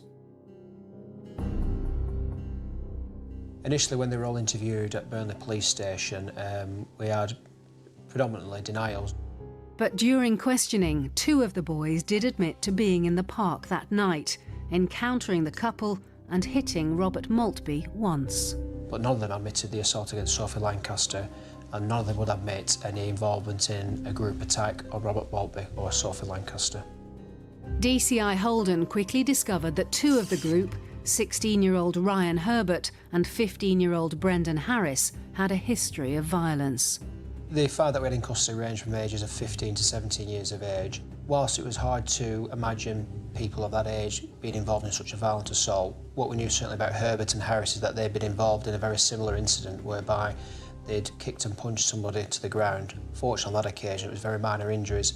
So my initial assessment was that it was feasible that either the whole group or at least 2 of the group could be responsible for this attack. While the boys were in custody, police went to their homes to seize the clothing they were wearing that Friday night. It was obvious at the outset that Ryan Herbert's clothing, particularly his jeans, had splashes of blood or what we thought might be potentially blood. The rest of the clothing from the other suspects was very problematic, and it's very difficult sometimes to assess what might be blood to the naked eye, and that's where the scientific examination comes in to say either way. The police would have to wait for the outcome of forensic tests on the clothing and trainers. But in the meantime, while the boys were still in custody, there was a further lead in the case. Investigators looked into Sophie and Rob's movements on the night of the attack and identified a garage the couple called in at on their way to Stubbylee Park. When we investigated the garage as a location, the 24-hour garage, what became apparent is that in the early hours, some males had been seen near to the hosepipe at the garage, washing what the witness thought was either blood or mud from the faces and the hands. That became a major line of inquiry for us because clearly that could have been linked to the attack. Could the garage provide the crucial evidence needed to charge the boys in custody? And would the police uncover the truth about the brutal attack on Rob and Sophie?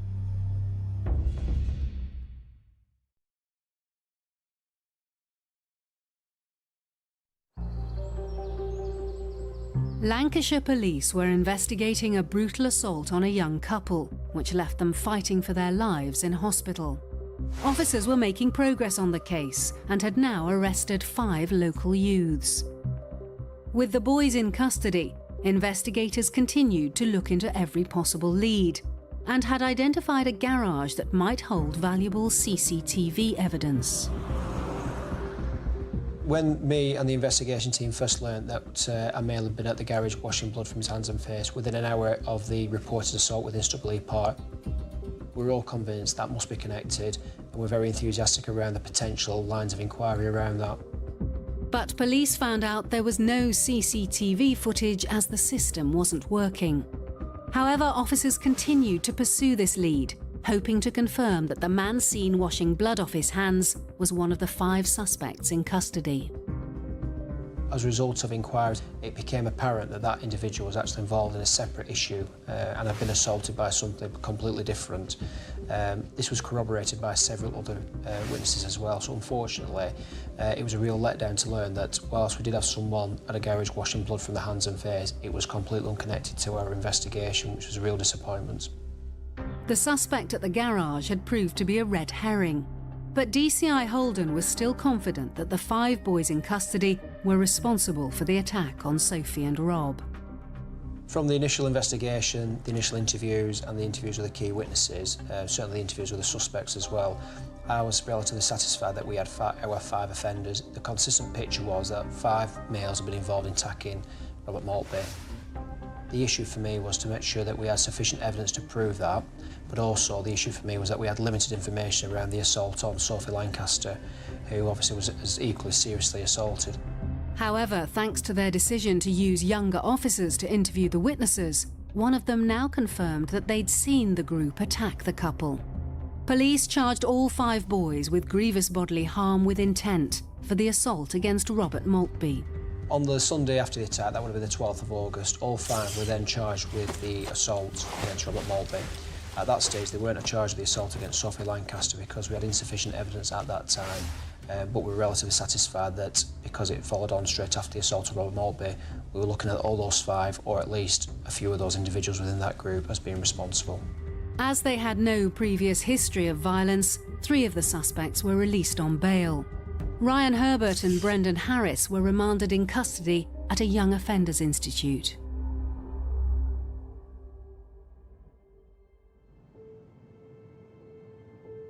Meanwhile, the victims of the assault were still critically ill in hospital.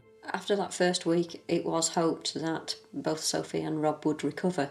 However, it soon became quite evident that although Rob was showing signs of improvement, Sophie was obviously in a much worse condition. It became very obvious that Sophie was brain damaged. You know, if people could see the damage that they do, I'm sure they'd think twice. When I went to see Sophie, she was swollen. The extent of her injuries were a big shock. If you didn't know Sophie that well, you wouldn't have recognised her as Sophie. I don't know how anybody could do that to anybody. Sophie's boyfriend Rob had now come out of a coma, but her prognosis was poor. DCI Holden tried a new technique to gather more evidence of the extent of her injuries. One tactic that I chose to employ was to utilise a forensic pathologist to visit Sophie Lancaster while she was in hospital. This is somewhat unusual because obviously pathologists predominantly deal with deceased persons, but what is the case is that medical practitioners at hospitals can give expert advice on what the injuries are, whereas a pathologist can actually give expert advice on how those injuries might have been caused. And what I wanted to do is make sure that at an early stage, before some of those injuries began to heal, that an expert like a pathologist could give me an expert opinion on how they thought those injuries had been sustained. The pathologist concluded that Sophie's head injuries were caused by being kicked by more than one assailant. This theory was backed up by another witness who said that they saw the boys attack her. By that time, we had achieved enough evidence to justify a charge for the assault on Sophie Lancaster through witness evidence and some initial forensic evidence as well. So the decision was made to bring them all back into custody, and subsequently they were all charged on that date with the wounding of Sophie Lancaster. But Sophie continued to deteriorate, and on the 21st of August, 10 days after the attack, she was sent for a scan to determine brain function.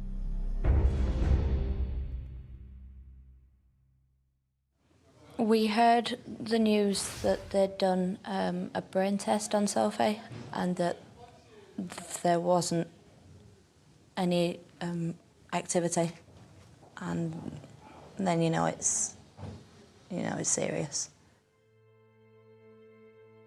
Sylvia rang me to tell me, well, she spoke to my mum to tell us that it wasn't good news, and they were trying different things, just trying to bring her back round, and it wasn't working, and about taking her off to life support. The family then faced the worst possible scenario, having to switch off Sophie's life support and say goodbye.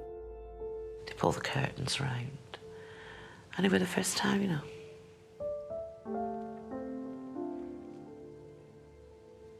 It's even the first time that you can hold them, because they've got so many things on, you can't even hold them. So they take the machines off, and I'd done her hair, I waxed all her hair the night before, because that's the only thing you can touch.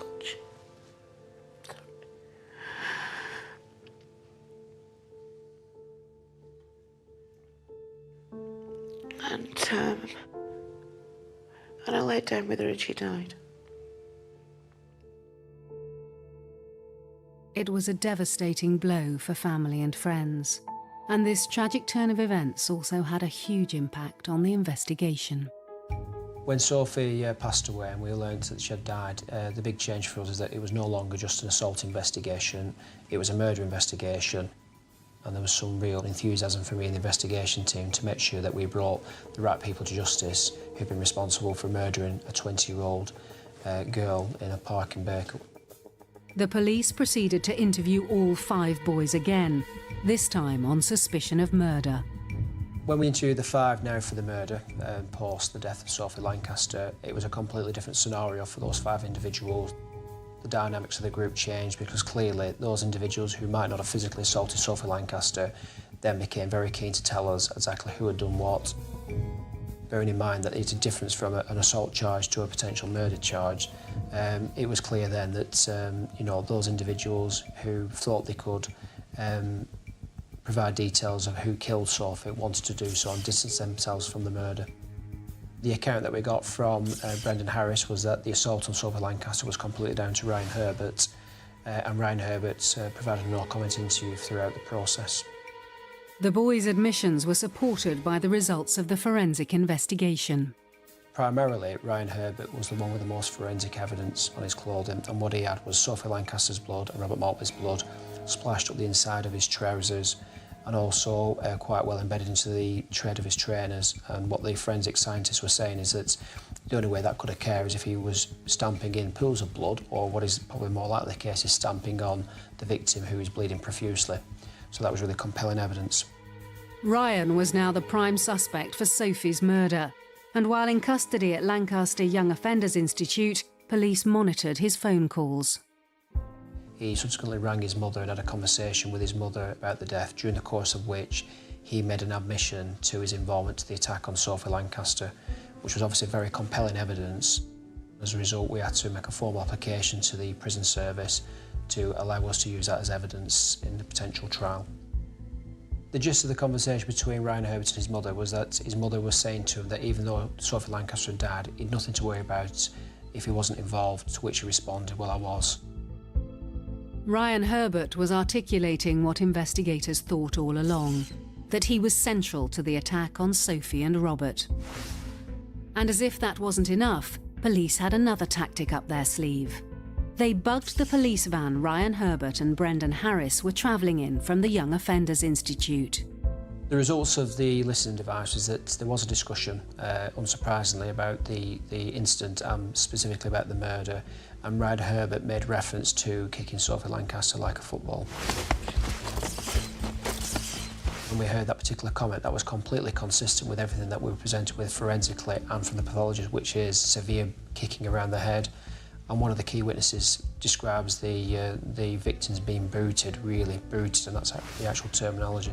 Although Ryan was clearly central to the attack, the police believed that all 5 suspects were involved, so equally responsible for what happened. My assessment was that these 5 had acted together, but not necessarily all had been involved in the physical assault on Sophie. Despite that, if you can present a case that there's a joint enterprise, you don't actually have to prove everybody was involved physically with the assault. On the 6th of September 2007, less than 4 weeks after the attack, all 5 boys were charged with the murder of Sophie Lancaster. I hated him right from the beginning, right from word go. And the fact that it was a murder trial would be murder. And I just thought, thank God for that, because actually they'll get what they deserve. You know, yeah, justice was probably at the top of my mind at that stage in the game. By early November, Rob had recovered enough to leave hospital, but the physical and emotional scars of the attack remained. He was well enough, however, to join Sophie's family to say goodbye to her.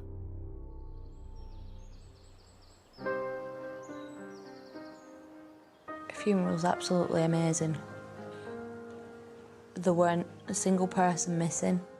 All of her friends were there. All of her family were there. People from the alternative community were there. And some of her bestest of friends said things about her and read bits. Everyone brought a single flower to lay on her grave. We had a white coffin and we got to write a message on her coffin. And it was a hard day, it was a long day.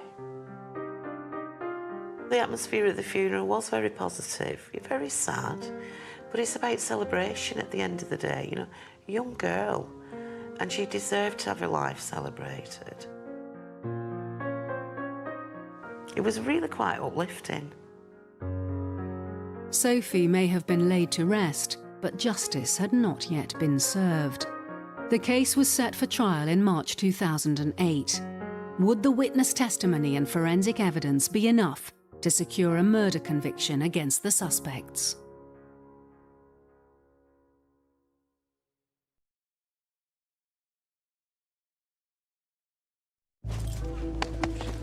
Police investigating the murder of Sophie Lancaster in August 2007 had charged 5 local boys with her murder. And the viciousness of what had happened to Sophie and her boyfriend had altered the mood of the quaint Lancashire town of Bacup.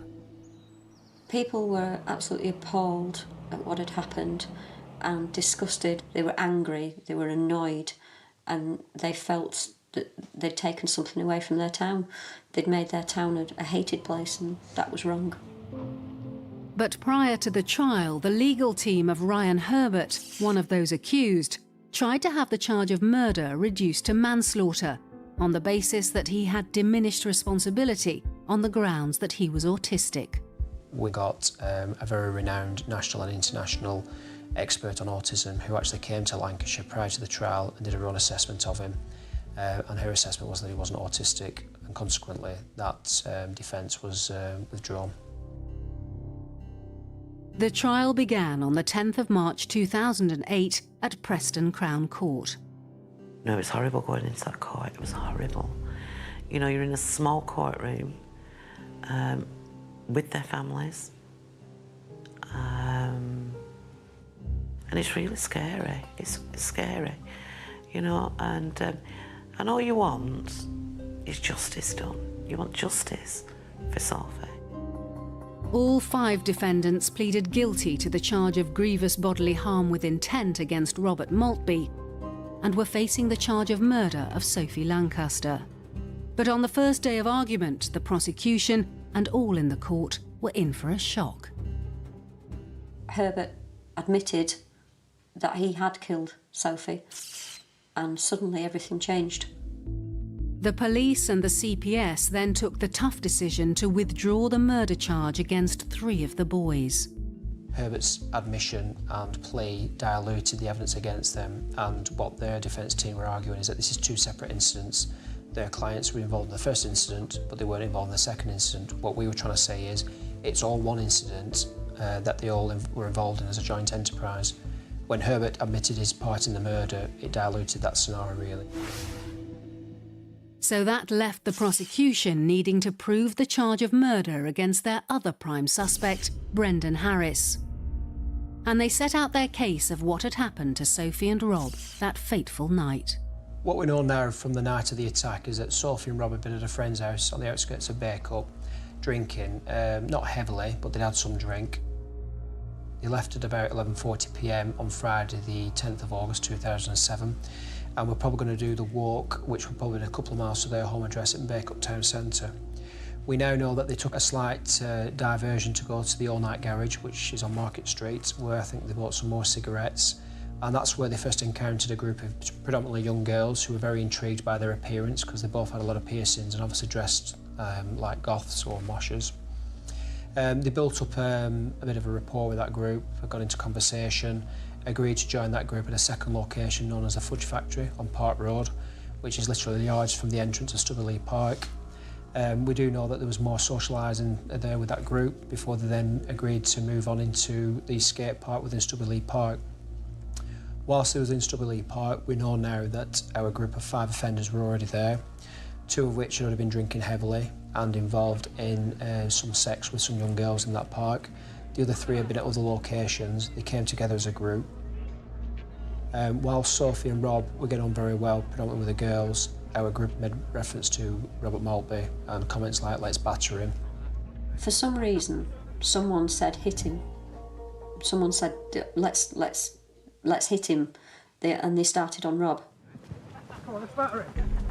Consequently, Brendan Harris was the first one to step forward and punch Robert Maltby in the face, which followed by all 5 then kicking him, bringing him to the ground, punching him, certainly kicking him about the head, by which time, such was the violence of the attack, that the majority of individuals at the park had fled. Sophie went to cradle Rob when he was knocked to the ground and she was actually cradling him. That's when they set upon her. And then know that Brendan Harris and Ryan Herbert then went on to attack Sophie Lancaster. Brendan Harris said in his interview that Ryan Herbert actually volley-kicked Sophie Lancaster to the back of the head, having already made comments to the effect of, "She's a witness, we need to kill her." But Brendan Harris denied that he'd attacked Sophie. His defence centred around the fact that it was Ryan Herbert who had been involved solely in the attack on Sophie Lancaster, based on the fact that Ryan Herbert had pleaded, but also based on the fact that there was no forensic evidence directly linking Brendan Harris to Sophie Lancaster, which was true. Although the police had no forensic evidence against him, they did have witness testimony. The key things put before the jury for the trial of Brendan Harris were primarily the witness evidence, the evidence from the pathologist who viewed Sophie Lancaster while she was still in hospital, which gave compelling evidence of at least 2 offenders involved. But also Brendan Harris himself gave evidence, and he wasn't particularly convincing in his account, and ultimately it's for a jury to decide on what's put in front of them. Primarily, though, it was the witness evidence who basically said that they saw him kicking Sophie Lancaster. And the jury believed the prosecution's version of events. On the 27th of March 2008, Brendan Harris was found guilty of Sophie's murder, a crime which Ryan Herbert had already admitted.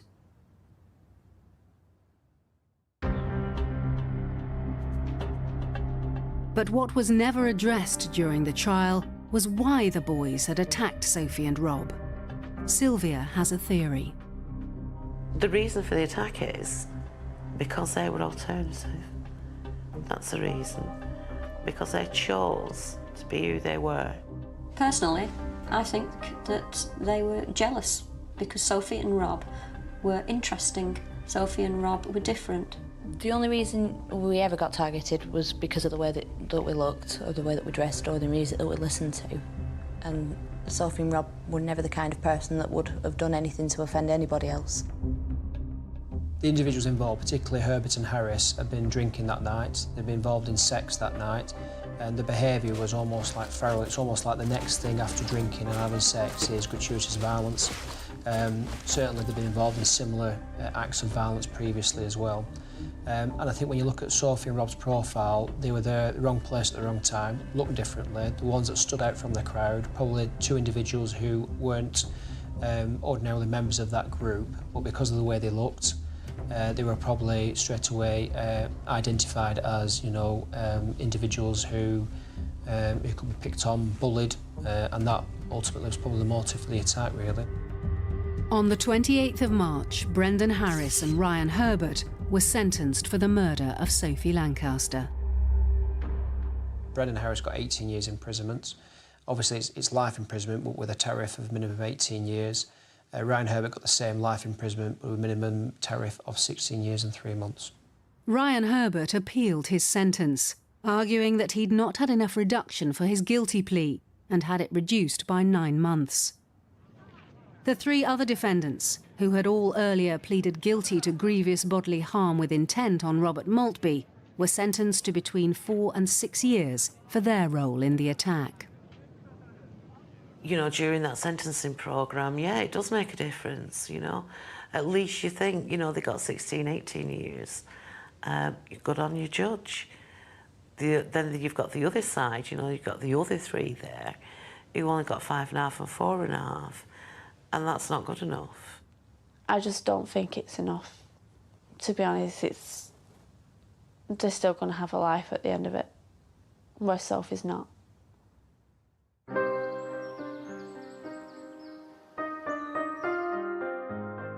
Sophie's killers may have been brought to justice, but her violent murder has scarred the town of Bacup. I personally don't think it should ever be forgotten because it was too horrific to be forgotten. Lessons have to be learned. Lessons have been learned in Bacup, I hope, and obviously that spreads out to other areas because it's not the only area where there's intolerance to some degree. And Sophie's mum, Sylvia Lancaster, was determined that her daughter's death should not be in vain. She set up a charity in her memory to eradicate discrimination against people from alternative subcultures.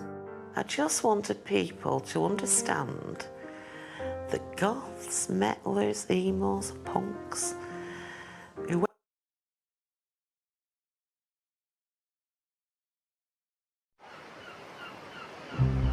The sunny shores of a peaceful seaside community were thrown into darkness when a well-loved local musician disappeared without a trace.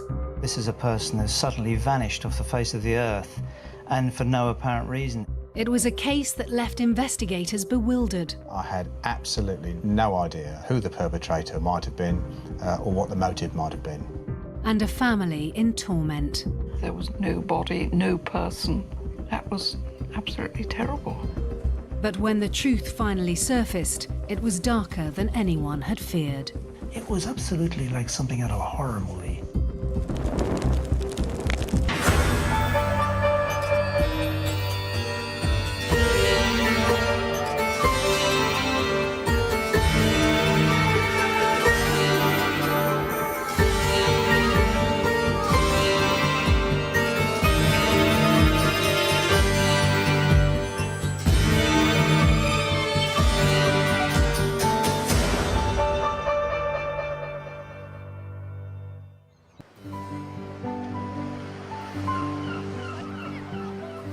Brighton and Hove, nestled on the south coast of England. It's one of the country's most picturesque seaside locations. Renowned for its iconic pier and stunning beaches, the city attracts thousands of tourists every year. Brighton is a very exciting cosmopolitan city of about 250,000 people. It's got everything. It's got countryside, it's got fantastic beaches and seafront amenities. It's fantastic in the summer. We get vibrant young people come into the city. The relaxed atmosphere is just one of the many reasons it's such a desirable place to settle. It's just a lovely, lovely place to live. I mean, we do get the best of the weather, and it's so easy. Just a beautiful place.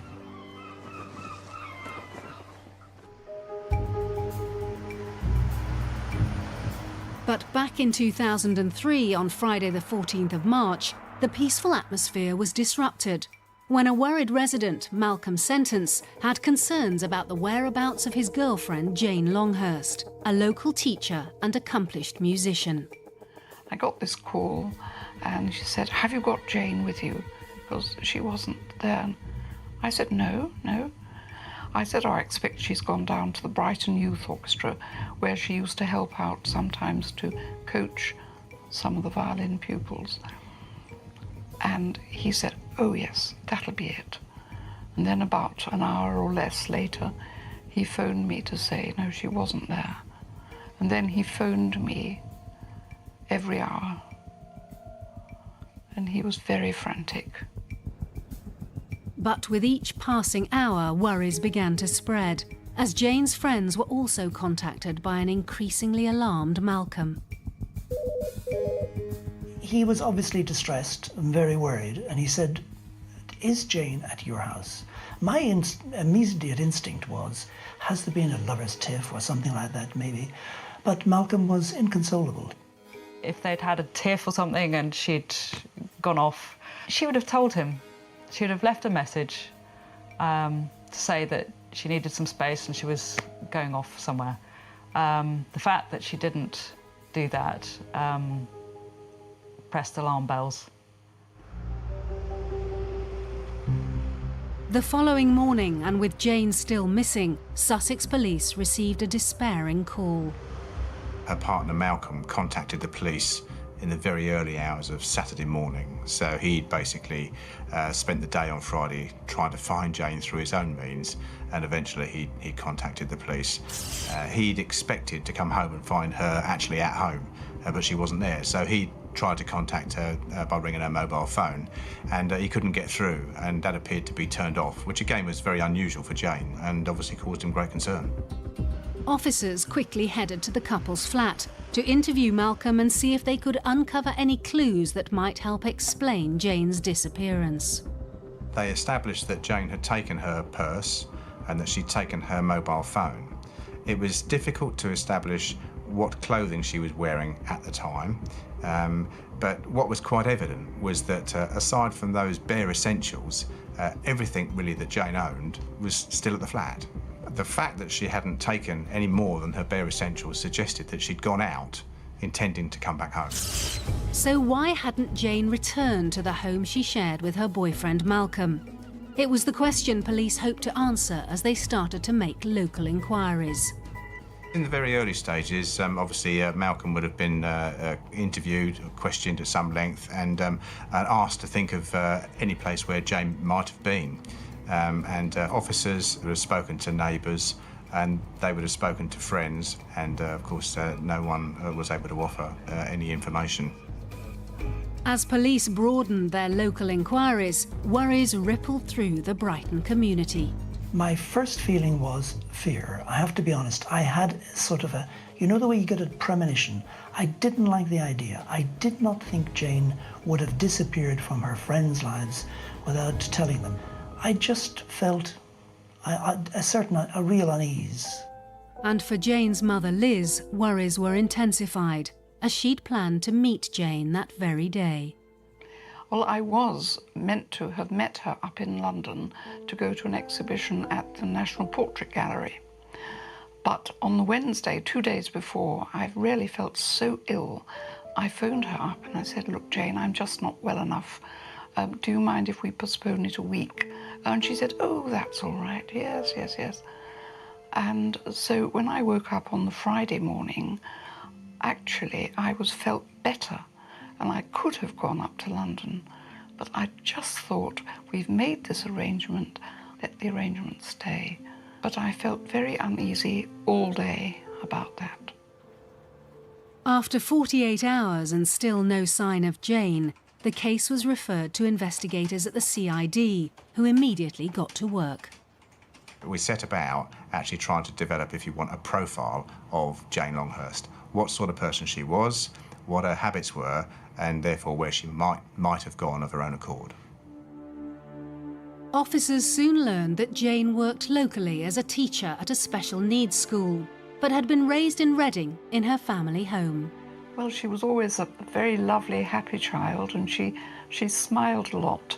We had a good relationship because she was an easy person to get on with, and I wasn't the only person who found her easy. Lots of people found her easy to get on with. And it was as a child that Jane first developed her talent for music. She learnt the violin from a very young age, from the age of 5, and she just seemed naturally to be able to play rather well. It never sounded horrible. And after moving to Brighton in the mid-90s, Jane continued to grow as a musician. She had what it takes. She had the technical ability, she had good hands for playing an instrument, but also she had that little spark inside that she could really play something and make it more poetic than you would ever hear it.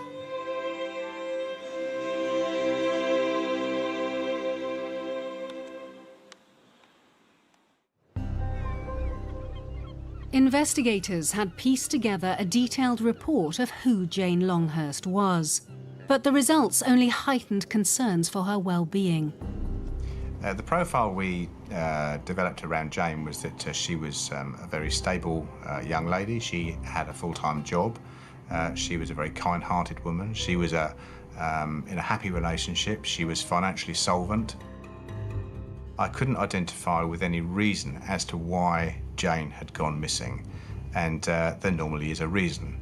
And the absence of any sound reason gave me great cause for concern. Jane Longhurst appeared to have everything going for her, so why would she simply disappear? And I knew this was not the normal pattern of a missing person. Something was amiss. Something was much more sinister behind it.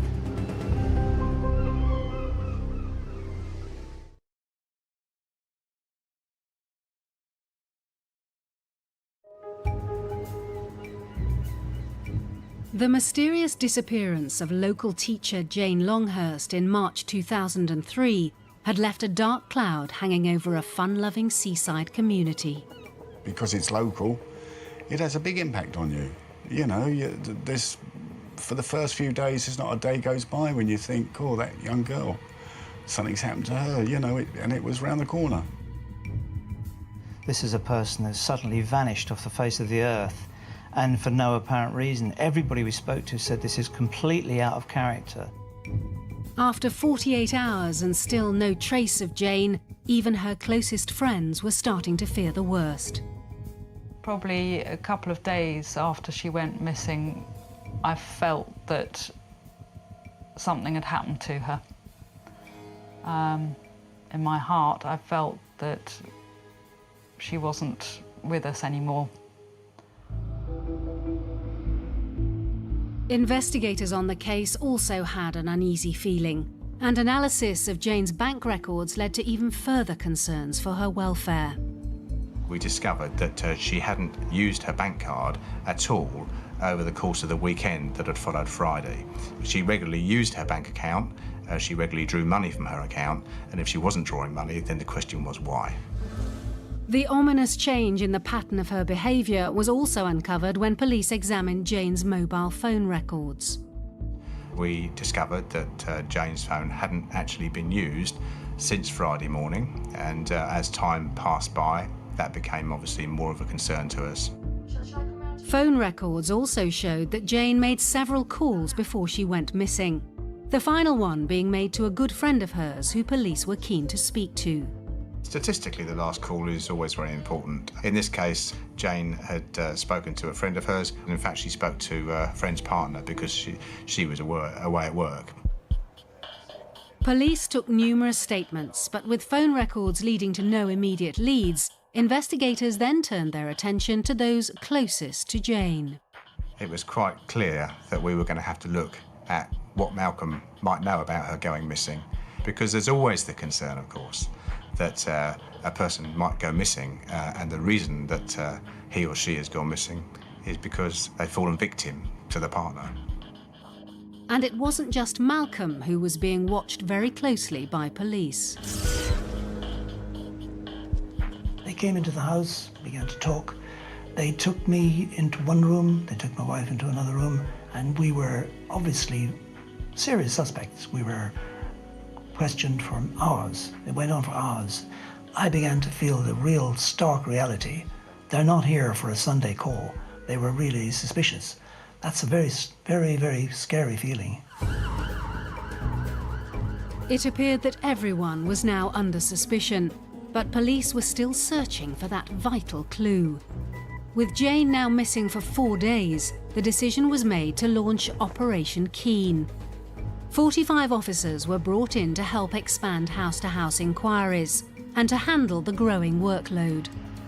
Once we got the bigger team, we were able to start to recover CCTV on a structured scale. So we were recovering CCTV, for example, from railway stations, bus stations, our own police CCTV. And all of that, of course, is a massive resource in terms of viewing. With police resources stretched and still no sign of Jane, the decision was also made to turn to the public for help. Within a very short time of setting up the larger inquiry, we decided that we needed to have a large media appeal. We invited the media to us, and we had the family with us, Jane's family, and we made an appeal to the public seeking information as to where Jane might be. I also want to appeal to anyone else who might know of my daughter's whereabouts or who knows anything about her disappearance. All of this was to keep the pot boiling, to keep the interest going, because this, at this stage, could have been a life or death struggle. I urge you to call the police immediately. They need your help, and we need to know that Jane is safe. The role of the media at that stage was absolutely vital, and it led later to some essential information and evidence coming into the hands of the police. We had sightings of Jane in Southampton, we had a sighting of Jane in Wales, we had a sighting of Jane all over Brighton, and of course we had to then decide which ones were valid or not, and which we followed up. But as each lead ended in a dead end, Chris Standard and his team started to feel the increasing weight of the case. There was pressure because, of course, it was in the public domain and questions were being asked. But for me, the main pressure, if you want, was out of a duty to the family. The hardest thing was not knowing for sure what had happened. There was no body, no person, there was nothing, and that was absolutely terrible. I began to feel that answers were never going to appear and that we'd never know what had happened to her. After 2 weeks, police had drawn a complete blank. A meeting was called to decide if they were still dealing with a missing persons case. We hypothesised around what might have happened to Jane, and we asked ourselves questions. Had she fallen ill and died somewhere? Had she made off for a new life somewhere? Had she had an accident and died? Had she committed suicide? And all of these questions met with a no. There was no evidence to suggest that any of this had happened. So we were left with one other scenario, and that